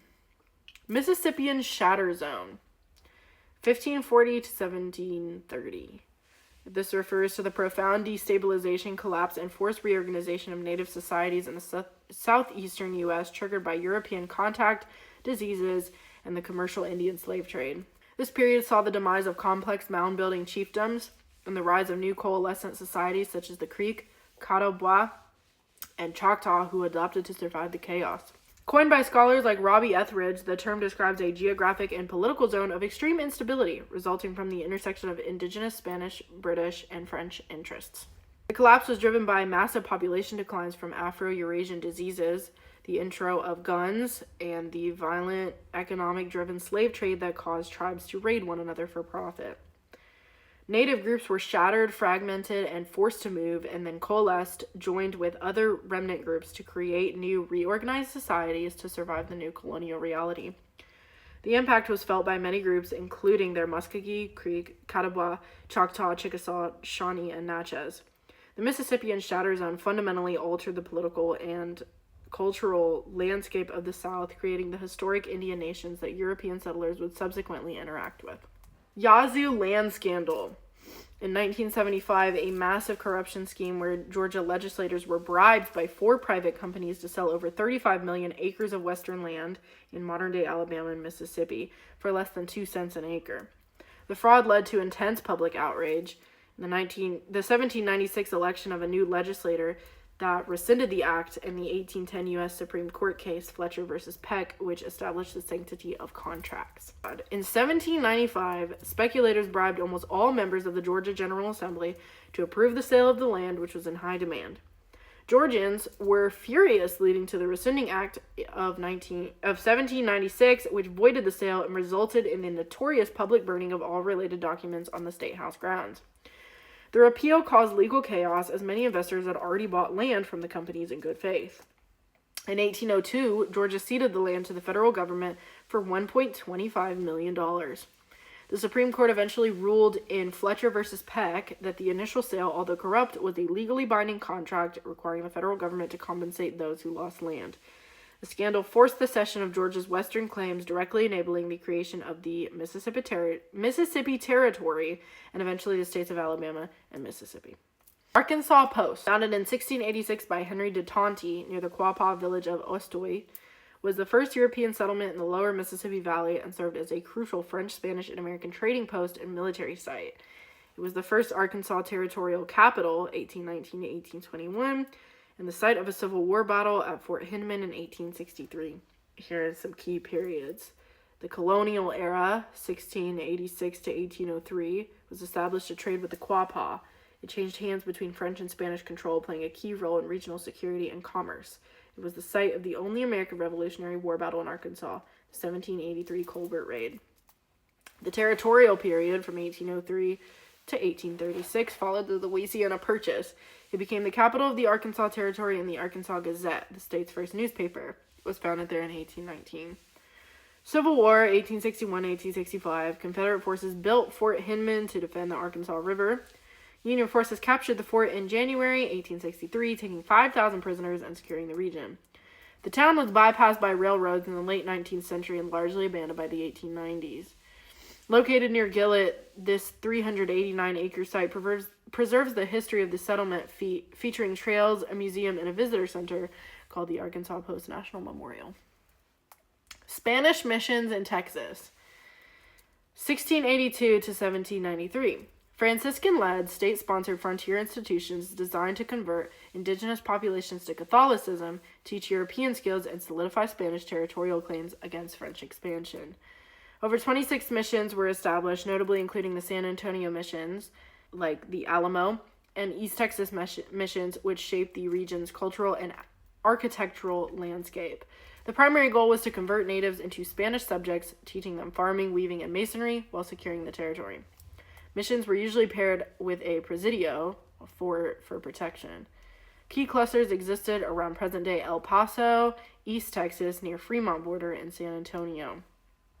And here are some major missions for you.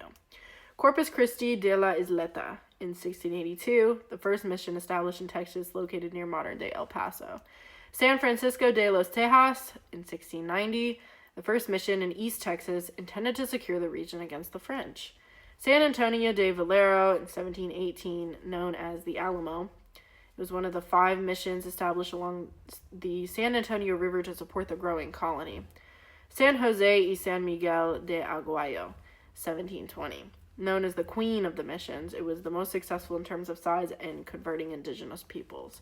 Nuestra Senora de Espiritu Santo de Zuniga in 1722, established to serve the Indian tribes in the coastal region. While many missions in East Texas were abandoned by the late 18th century due to resistance, disease, and lack of resources, the San Antonio missions thrived and became the foundation of modern San Antonio. In 2015, the 5 San Antonio missions, including the Alamo, were designated a UNESCO World Heritage Site. The mission's architectural style and cultural impact remain a significant part of Texas's Spanish heritage. Chickasaw Wars. You've heard the word Chickasaw. We've heard the name already. We're wondering what that's about. I'm gonna tell you. 1721 to 1763, a series of 18th century conflicts in the American South where the British allied Chickasaw Nation successfully fought against the French and their Choctaw allies to maintain control over the Mississippi River region. The Chickasaw defended their territory in northern Mississippi and western Tennessee, ultimately defeating French attempts to secure the lower Mississippi Valley, which solidified their power before the end of the Fremont and Indian War. The wars were part of a broader struggle for control of the Mississippi River, with the Chickasaw acting as middlemen for British trade, directly threatening French expansion from Louisiana. The French launched major coordinated invasions in 1736 and 1752, but the Chickasaw, using fort defenses and guerrilla tactics, repelled them. The 1736 Battle of Chocolisa, near present-day Tupelo, Mississippi, was a significant victory here, as the Chickasaw defeated a joint French native force. The Chickasaw were heavily allied with British traders from traders in South Carolina and Georgia, while the French used the Choctaw and other tribes in the lower Mississippi Valley. The Chickasaw effectively held their ground, resulting in the failure of the French to control the region, a conflict that lasted until the French ceded their territory in 1763. The Chickasaw established themselves as a dominant independent power in the southeast, serving as a buffer against French expansion. Known for their prowess and alliance with the British, they controlled trade routes and influenced regional diplomacy for decades. The defeat of the French helped secure the area for future Anglo-American expansion, though it also eventually set the stage for increased pressure on the Chickasaw from the new U.S. Quapaw. The Quapaw, or Ogakspa, downstream people, are a Siouan-speaking tribe historically based in the Arkansas and Mississippi River Delta region. Known as strong allies to the French in the 17th and 18th century, they operated from fortified villages, farming, hunting, and trading before being forced off their land into Louisiana and later Oklahoma. The Quapaw migrated from the Ohio Valley to the lower Mississippi Valley before European contact. They were known to the Illini as Akansee, people of the South Wind, giving Arkansas its name. They lived in 4 major villages, Kappa, Tonguiga, Torima, and Osotwe, featuring longhouses, cultivated maize, and created pottery. Socially, they were divided into Sky People and Earth People, with clans based on patrilineal descent. They were first documented by Marquette and Joliet in 1673. The Quapaw served as a key military and trade partners of the Arkansas post, aiding the French in the middle Mississippi Valley. After ceding lands in 1818 and 1824 to the U.S., the Quapaw were forced to a reservation on the Red River in Louisiana, which flooded, causing them to endure a trail of tears back to Arkansas, and ultimately to a new reservation in Indian Territory, now Oklahoma, by 1833. The 19th century treaty era was defined by broken promises as the U.S. government forced them from their traditional southern lands.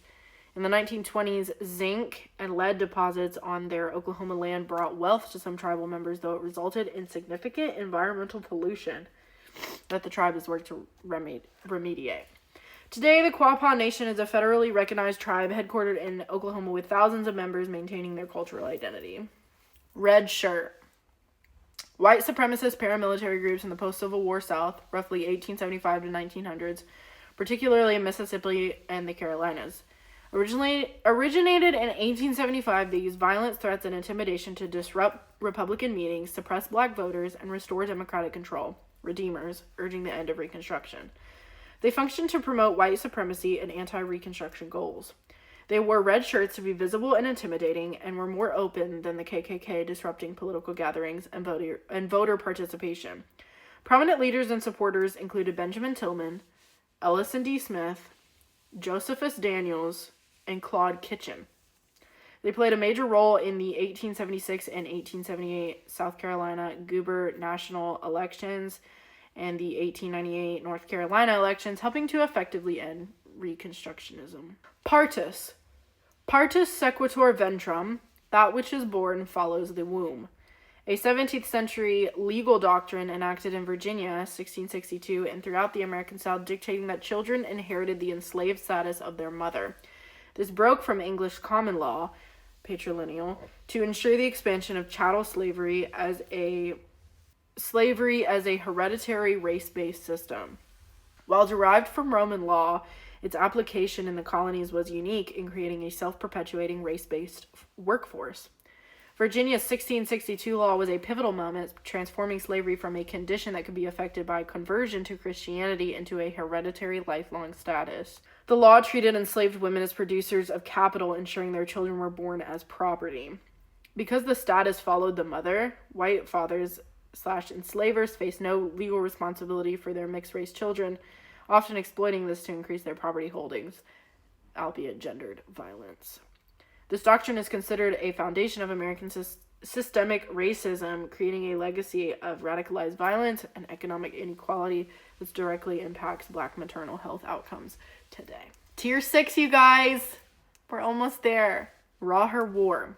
The Raher War Relocation Center was a World War II Japanese-American concentration camp in Desha County, Arkansas, operating from September 1942 to November 1945, holding up to 8,475 people from California. It was one of 2 camps in the segregated South. Today, it's a National Historic Landmark. It was located in rural southeastern Arkansas near McGehee. It was chosen for its isolation because it's surrounded by swamps and pine woods. Surrounded by barbed wire and 8 guard towers, the 500-acre camp housed residents in cramped, tar-papered barracks with communal facilities. Along with the nearby Jerome camp, it was the easternmost of the War Relocation Authority sites and uniquely subject to Jim Crow, including segregated schools. It housed significant populations, including children and families. Specifically, actor George Takei was interned there. The site is a memorial cemetery managed for historical interpretation with the smokestack from the hospital still standing today. Fort Maurepas, established in April 1699 by Pierre Le Moyne, Sieur d'Ibervillon. Present-day Ocean Springs, Mississippi was the first European settlement in the Mississippi Valley and the initial capital of French Louisiana. Serving as a key defense against the Spanish expansion, the fort anchored early French efforts in the Gulf Coast. It was constructed in April 1699. The wooden fort was situated on the eastern shore of Biloxi Bay. It was named to honor Jerome Philippoy de Maurepas, the French minister of the Marine. It served as the first capital of the French colony of Louisiana from 1699 until 1702. Designed by Remy Reno, the fort featured 4 bastions, a stockade, and 12 cannons. A 1699 stone marker inscribed by Iberville to claim the Louisiana territory for France was discovered on the site in 1910. In 1702, the garrison was moved to Dauphine Island. The settlement was later referred to as Vieux Biloxi, Old Biloxi, before being abandoned in 1720 for a new site at present-day Biloxi. A replication was built in 1981, and the site is now a park that preserves this crucial piece of French colonial history today. Texas Archive War, 1842 to 1843. A political conflict where Austin citizens led by Angelina Eberly used a cannon to stop President Sam Houston, ensuring Austin remained the capital. President Sam Houston feared a Mexican invasion of the vulnerable frontier capital of Austin in 1842 and ordered the removal of government archives. Austinites feared losing the capital status to the city of Houston and regarded the removal of documents as the destruction of their town's future. In late December 1842, a vigilante group, notably led by local innkeeper Angelina Eberly, fired a howitzer cannon at agents tasked with losing the archives at the General Land Office. The records were returned to Austin in 1843, and the capital remained in Austin, which was officially reaffirmed in 1844. The conflict highlights early Texan struggles between frontier safety and political importance of centralizing government, often viewed as a fight for the city's survival. David Duke, a controversial American political figure most closely associated with white supremacist movements in the modern South. Born in 1950, former leader, Grand Wizard of the KKK in the 1970s, later attempted to rebrand himself as a more mainstream politician. He served briefly in the Louisiana House of Representatives from 1989 to 1992. He ran for U.S. Senate and governor of Louisiana but was unsuccessful. His campaigns in the late 1980s to early 1990s drew national attention because of his past Klan leadership and openly racist ideology. His rise reflects the long historical influence of racial segregation, resistance to civil rights, and extremist movements that persisted after the civil rights era. In the decades after the 1960s, some Southern voters reacted against federal civil rights legislation. Duke's campaigns tapped into racial resentment and economic anxiety in that period. His near success in Louisiana elections also prompted strong opposition from civil rights groups, business leaders, churches, and national politicians, demonstrating how much the South had changed since the era of open segregation. Great Baltimore Fire. It occurred on February 7th to 8th in 1904, devastating 140 acres of the city's business district over 30 hours. While roughly 1,500 buildings and 2,500 businesses were destroyed, remarkably, no one died directly in the blaze. The inferno, causing $100 to $150 million in damage, necessitated a massive rebuilding effort that modernized the city, including widening streets and enacting new national firefighting standards for hydrant couplings. The fire began at the John E. Hurst and Company building, likely caused by a discarded cigar or cigarette dropped into a basement through a broken sidewalk light. The fire was difficult to contain, partly because responding firefighters from other cities like D.C. discovered their hoses didn't fit Baltimore's hydrants. While Baltimore was a border city, the 1904 fire is a key event in urban Southern American history, leading to major improvements in fire safety and building codes. The fire destroyed 81 city blocks, leading to a complete redesign of the central business district. While often cited that no one died in the fire itself, many firefighters later suffered from illnesses related to the event. The destruction led to the creation of the Baltimore City sewer system and implementation of strict new building codes such as burying electric lines. Jerome War Relocation Center. We talked about this earlier at the other relocation center. This one was the bigger one. So keep that in mind. 1942 to 1944. A World War II Japanese-American concentration camp in Arkansas's Delta region, Chickett and Drew counties, notable as the last to open and first to close. It housed 8,497 people, mostly from California and Hawaii, in brutal, swampy conditions. It later became a German POW camp. It was located near Denson, Arkansas. The camp operated from October 6, 1942 to June 30th, 1944. It was one of 2 Arkansas camps, located about 30 miles from the Rawer site. Jerome held up to 8,497 people, with a significant group of over 800 people transferred directly from Hawaii. The majority were California residents from Los Angeles, Fresno, and Sacramento. The camp was built on swampy land, and residents dealt with extreme heat, mosquitoes, and poor infrastructure. It was the only camp to experience a severe flu epidemic in late 1943. Despite the harsh conditions, incarcerees created a community engaging in agriculture and clearing land. Due to the loyalty questionnaire in 1943, Jerome had a high rate of residents transferred to the Tule Lake Segregation Center. After closing in 1944, the site was used as a German prisoner of war camp. Very few of structures remain today, except for the smokestack from the hospital incinerator. State of Muskogee. A short-lived 1799 to 1803 sovereign nation founded by William Augustus Bowles in Spanish Florida, aiming to unite southeastern native tribes Muskogee/Creek, Cherokee, Choctaw, and Chickasaw against U.S. expansion. Supported by Miccosukee and Muskogee bands, it sought to resist colonial encroachment before dissolving. The Muskogee people originally occupied a vast area of the southeastern U.S., including Georgia, Alabama, Florida, and South Carolina, descending from mound-building cultures. Early 18th century tensions with European settlers, Spain, Britain, France, divided the Muskogee into Upper, Northern, and Lower, Southern Creek, with the latter often aligning with British traders. Founded by loyalist William Augustus Bowles, this entity aimed to create a native state to resist U.S. growth, particularly after the 1794 cotton gin invention increased land desire. Internal divisions led to the 1813 to 1814 Red Stick War, resulting in the Treaty of Fort Jackson, where thereupon the U.S. forced the nation to cede 22 million acres. Most were subsequently removed to Oklahoma in the 1820s. While the state of Muskogee failed, the Muskogee Creek Nation in Oklahoma carries on the legacy of these southeastern ancestors. Asa Carter. Asa Earl Carter, 1925 to 1979, was a prominent white supremacist, KKK leader, and segregationist speechwriter in Alabama during the 1950s and 1960s, who later reinvented himself as Forrest Carter, a best-selling pseudonymous author of Western novels and fraudulent Native American memoir.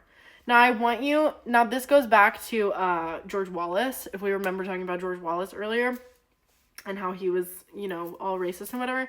And I want you to hear what I'm telling you about this Asa Carter guy, because the things I learned while researching about him, I was like, how? I guess it was really just that long enough ago that, y'all were falling for this? Really? In the 60s? Are we serious? I just feel like it's kind of stupid. But anyway, he's best known for drafting Alabama Governor George Wallace's infamous 1963 inaugural address containing the lines, "Segregation now, segregation tomorrow, segregation forever." He was born on September 4th, 1925 in Oxford, Alabama. He was raised in a Methodist home and attended local schools. I want to emphasize that he was raised Methodist, white, by white parents, and he was raised Methodist by his own parents, who were white. Emphasis on that. He served in the U.S. Navy during World War II as a radio man in the Pacific, briefly attended the University of Colorado to study journalism, and then he got into segregationism. In the 1950s, he worked as a radio announcer in Birmingham, hosting a show sponsored by the American States Right Association, which was canceled after he denounced National Brotherhood Week.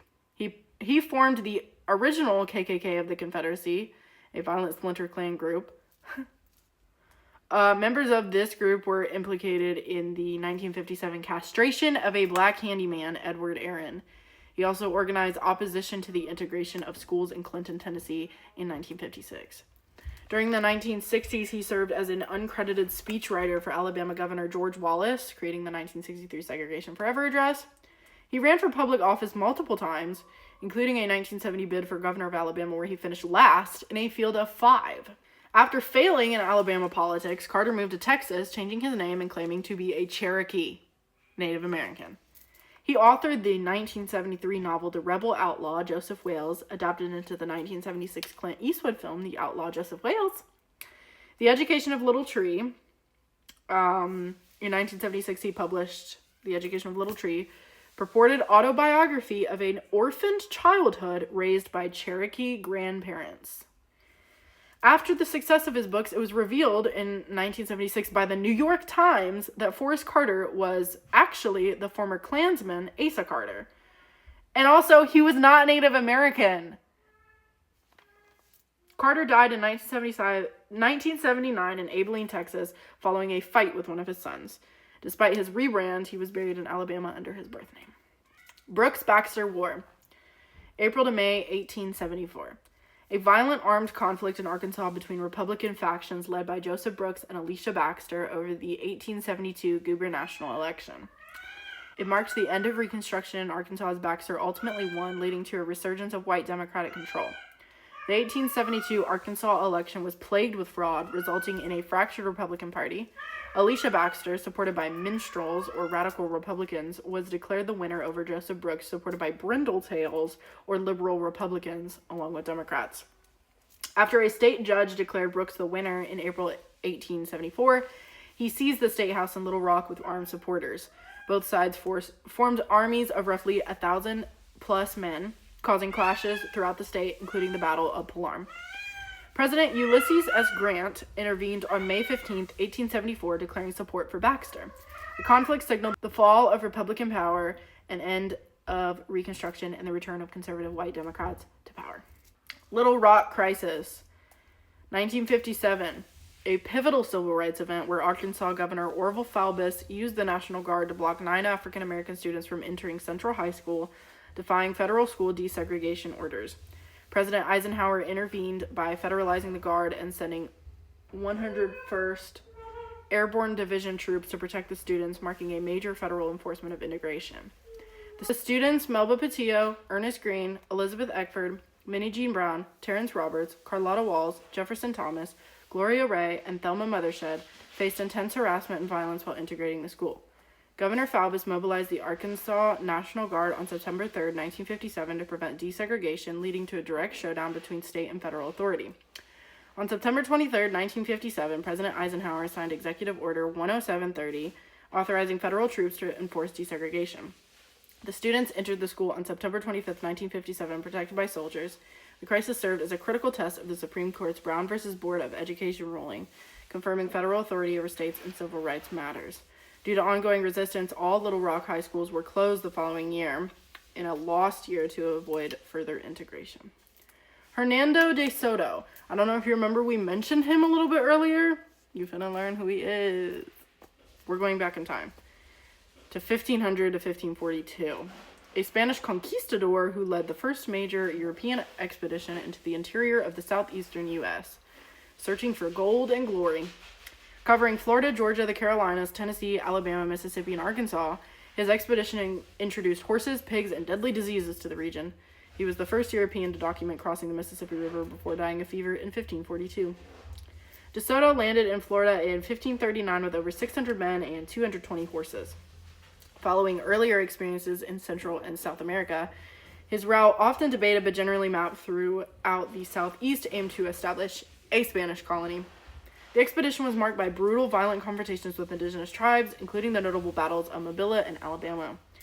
In 1541, De Soto's party became the first of Europeans to reach and cross the river. The expedition severely disrupted native societies, causing widespread death through warfare, slavery, and European diseases. After failing to find significant wealth, De Soto died of fever in May 1542 in Arkansas or Louisiana. His men buried him in the Mississippi River to conceal his death from local tribes. Caddo language. Traditionally spoken across East Texas, Louisiana, Arkansas, and Oklahoma, is a Southern Cardona language integral to the history of the southeastern woodlands. It is deeply tied to the Caddo Nation, whose ancestors built massive mountain complexes. The name Texas derives from the Caddo word Taisha, which means friend, highlighting their pivotal role in early regional history. The Caddo inhabited a 100,000 square mile area around the Red River, forming a powerful confederacy. Hasanai, Carahadacho, Nachitoches. Historically, they were known for sophisticated agriculture, pottery, and extensive trade networks with a matrilineal society. The Caddo suffered immense losses due to disease and forced removal by the U.S. government, moving from their ancestral lands to Texas Reservation in the 1840s, and finally to Indian Territory in Oklahoma in 1859. The Caddo language, also known as Hasinai, it's part of the Caddoan family, which includes Wichita, Pawnee, Arikara, and Kitsai. The language is critically endangered as of early 2025. No fluent speakers remaining, though as of late 2025, revitalization programs are active. The main dialect Hasinai is closely related to others like Carahadacho and Nachitoches. The Caddo were known for their diplomacy, often acting as intermediaries between European powers, Spain and France, and other native nations. Despite the devastating loss of their language and territory, the Caddo language of Oklahoma continues efforts to preserve their cultural heritage and linguistic history. Elaine Massacre. One of the deadliest episodes of racial violence in U.S. history, occurring in 1919 in Phillips County, Arkansas, near the town of Elaine. After World War I, racial tensions were extremely high across the U.S., especially in the South. 1919 became known as the Red Summer because of widespread racial violence. In Phillips County, most black residents were sharecroppers working on white-owned plantations under exploitative conditions. In September 1919, black sharecroppers met at a church to organize for better pay and to seek legal representation to challenge unfair settlements from white landowners. Rumors quickly spread among white residents that an insurrection was being planned. On the night of September 30th, a confrontation occurred near the church after shots were fired. The exact circumstances remain disputed. White mobs formed and began attacking black residents. Over the next several days, hundreds of armed white men, including posses from surrounding counties, attacked black communities. Federal troops were sent in by the governor. Black residents were arrested, detained, and in many cases beaten. Estimates of the death toll vary wildly. At least 100 African Americans were killed. Some historians estimate as many as 200 to 300 black victims. 5 white people were reportedly killed.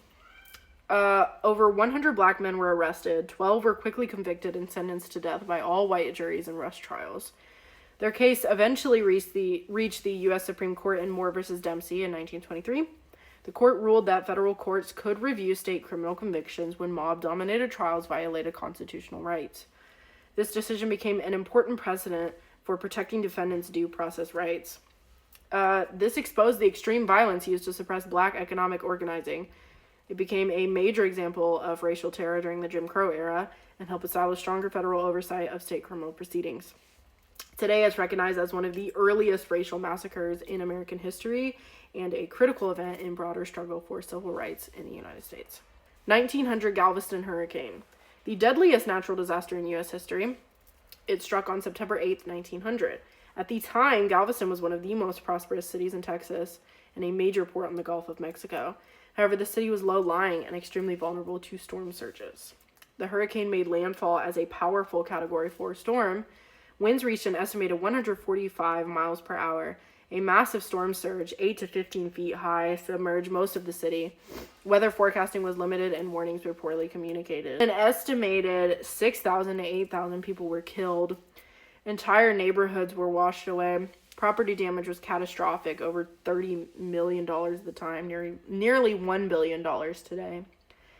The city built a 17-foot seawall and raised the elevation of much of the island. One of the largest civil engineering projects of its time. Galveston never fully regained its former economic dominance. The nearby city of Houston eventually became the leading port and commercial center in Texas. The tragedy led to improvements in hurricane forecasting and disaster response system across the southern U.S. Storm remains a defining event in Texas and southern history, often called the Great Storm. Dust Bowl. 1930. A severe ecological and economic disaster in the Southern Plains, specifically covering parts of Texas, Oklahoma, Kansas, Colorado, and New Mexico, caused by extreme drought and poor farming practices, overplowing. It resulted in massive black blizzards that destroyed crops, killed livestock, and forced a massive migration of over 2.5 million people, often called Okies, to the west. Following World War I, high wheat prices and aggressive farming, mechanized deep plowing, stripped the soil of native drought-resistant grasses. Beginning in 1930, below normal precipitation combined with high winds created severe erosion, which they called the Dirty 30s. Black Sunday, on April 14, 1935, a massive dust storm hit, considering the worst during the era. The crisis caused $25 million in daily losses by 1936. It forced thousands to abandon their homes due to foreclosure and unworkable land. The New Deal introduced relief efforts, including the Soil Conservation Service, which taught techniques like contour plowing and planted trees as windbreaks. The largest migration in American history, where farmers left the Southern Plains for California. Residents suffered from dust pneumonia from breathing in the fine dirt. The Okie definition. While referring to people from Oklahoma, the term was used broadly for anyone migrating from the region, often with a negative connotation in California. Tier 7! If you're still here, I truly, truly, truly love you. Truly. I appreciate you. Thank you for listening. Truly. Creosaps War. 1730 to 1738. Also known as the Conojocular War, a violent territorial dispute between Pennsylvania and Maryland over a 30-mile wide strip of land along their southern border. Led by frontiersman Thomas Creosap on behalf of Maryland, settlers clashed over land claims until King George II intervened to establish a ceasefire. Conflicting land grants created uncertainty, particularly regarding the 40th parallel, which Maryland believed lay north of Philadelphia. Lord Baltimore granted Thomas Creosap a land patent in the 1730s to operate a ferry in the Conejola Valley, positioning him as a leader in challenging Pennsylvania's authority.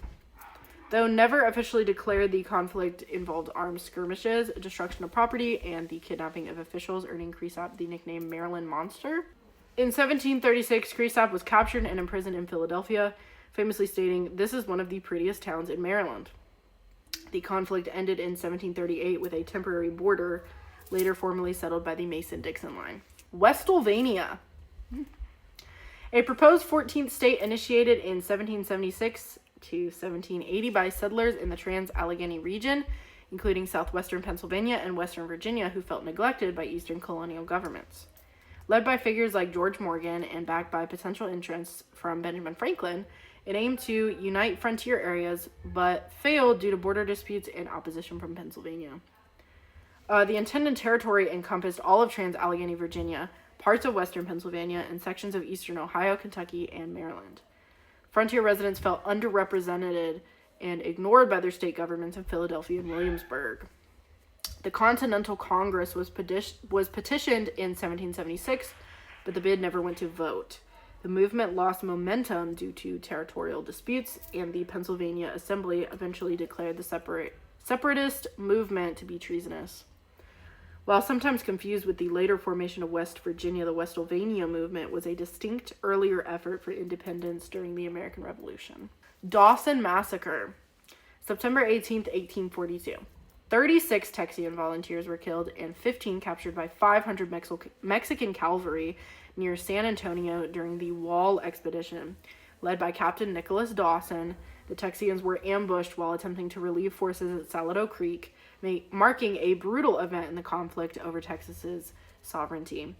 The attack occurred during Mexico's 1842 efforts to reclaim Texas following General Adrian Wool's capture of San Antonio. 53 volunteers under Captain Nicholas Mosby Dawson were surrounded by a much larger Mexican force.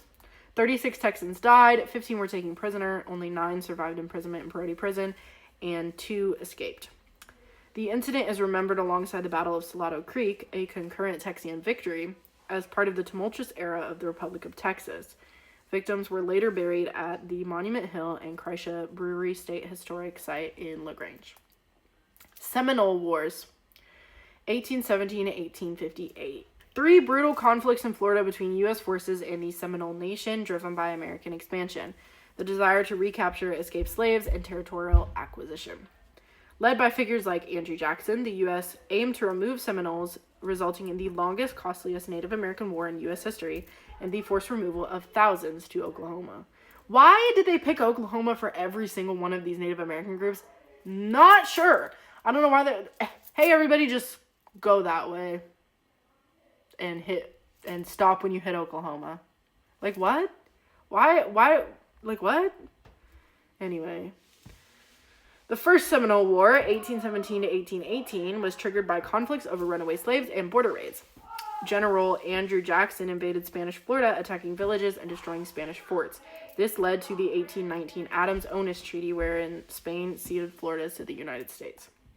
The Second Seminole War, 1835 to 1842, was the fiercest conflict, often called the Second Seminole War of Resistance, began when Osceola and other leaders refused to leave their lands. The Seminoles used guerrilla tactics in the swamps to resist the U.S. Army, resulting in over 1,500 soldier deaths. Third Seminole War, 1855 to 1858, known as Billy Bowlegs War. This was the final effort to remove the remaining Seminoles from the Everglades. While 3,000 Seminoles were removed to Indian Territory, a small band never surrendered and remained in the Everglades. The war resulted in U.S. gaining control of Florida and the removal of most of the indigenous population. Bacon's Rebellion, 1676 to 1677. A major armed uprising of Virginia settlers against Governor William Berkeley, driven by class tension, falling tobacco prices, and conflicts with Native Americans. Led by planter Nathaniel Bacon and united white indentured servants, enslaved people, and frontiersmen, resulting in the burning of Jamestown. Settlers on the Virginia frontier, led by Nathaniel Bacon, were angered by Governor Berkeley's refusal to allow attacks on Native American tribes. Following a series of raids, economic hardships, including low tobacco prices and high taxes, intensified the unrest. In 1676, Bacon and his followers challenged royal authority, attacking Native Americans and eventually forcing Governor Berkeley to flee Jamestown. The rebellion's army subsequently burned the capital to the ground. Following Bacon's death from illness in October 1676, the rebellion collapsed. It marked a critical turning point in Southern history, causing the ruling elite to fear the unity of poor whites and black laborers. As a result, Virginia planters shifted away from using indentured servants and accelerated their reliance on enslaved African labor. While sometimes viewed as a precursor to the American Revolution, modern historians often see it as a power struggle that reshaped racial and labor dynamics in the colony. Tuskegee Syphilis Study. You heard me right. 1932 to 1972. A 40-year unethical USPHS experiment on 600 African American men in Macon County, Alabama, who were denied treatment for syphilis despite the availability of penicillin. Researchers deceived participants to observe the disease's natural progression, leading to dozens of deaths. The study involved 399 men with syphilis and 201 without, mostly low-income rural black men. Researchers told participants they were being treated for bad blood and did not obtain informed consent. Many participants died, and many spouses and children were affected. The study was exposed by whistleblower Peter Buxton and journalist Gene Heller in 1972. The study is a major enduring factor in Black Americans' mistrust of the healthcare system, particularly in the South. The incident led to a major change in U.S. law regarding human experimentation and the requirement of informed consent. A class action lawsuit resulted in a $10 million out-of-court settlement for survivors and their heirs. The site of the study in Alabama is remembered as a symbol of systemic, race-based medical exploitation. Comanche Wars, 1706 to 1870s.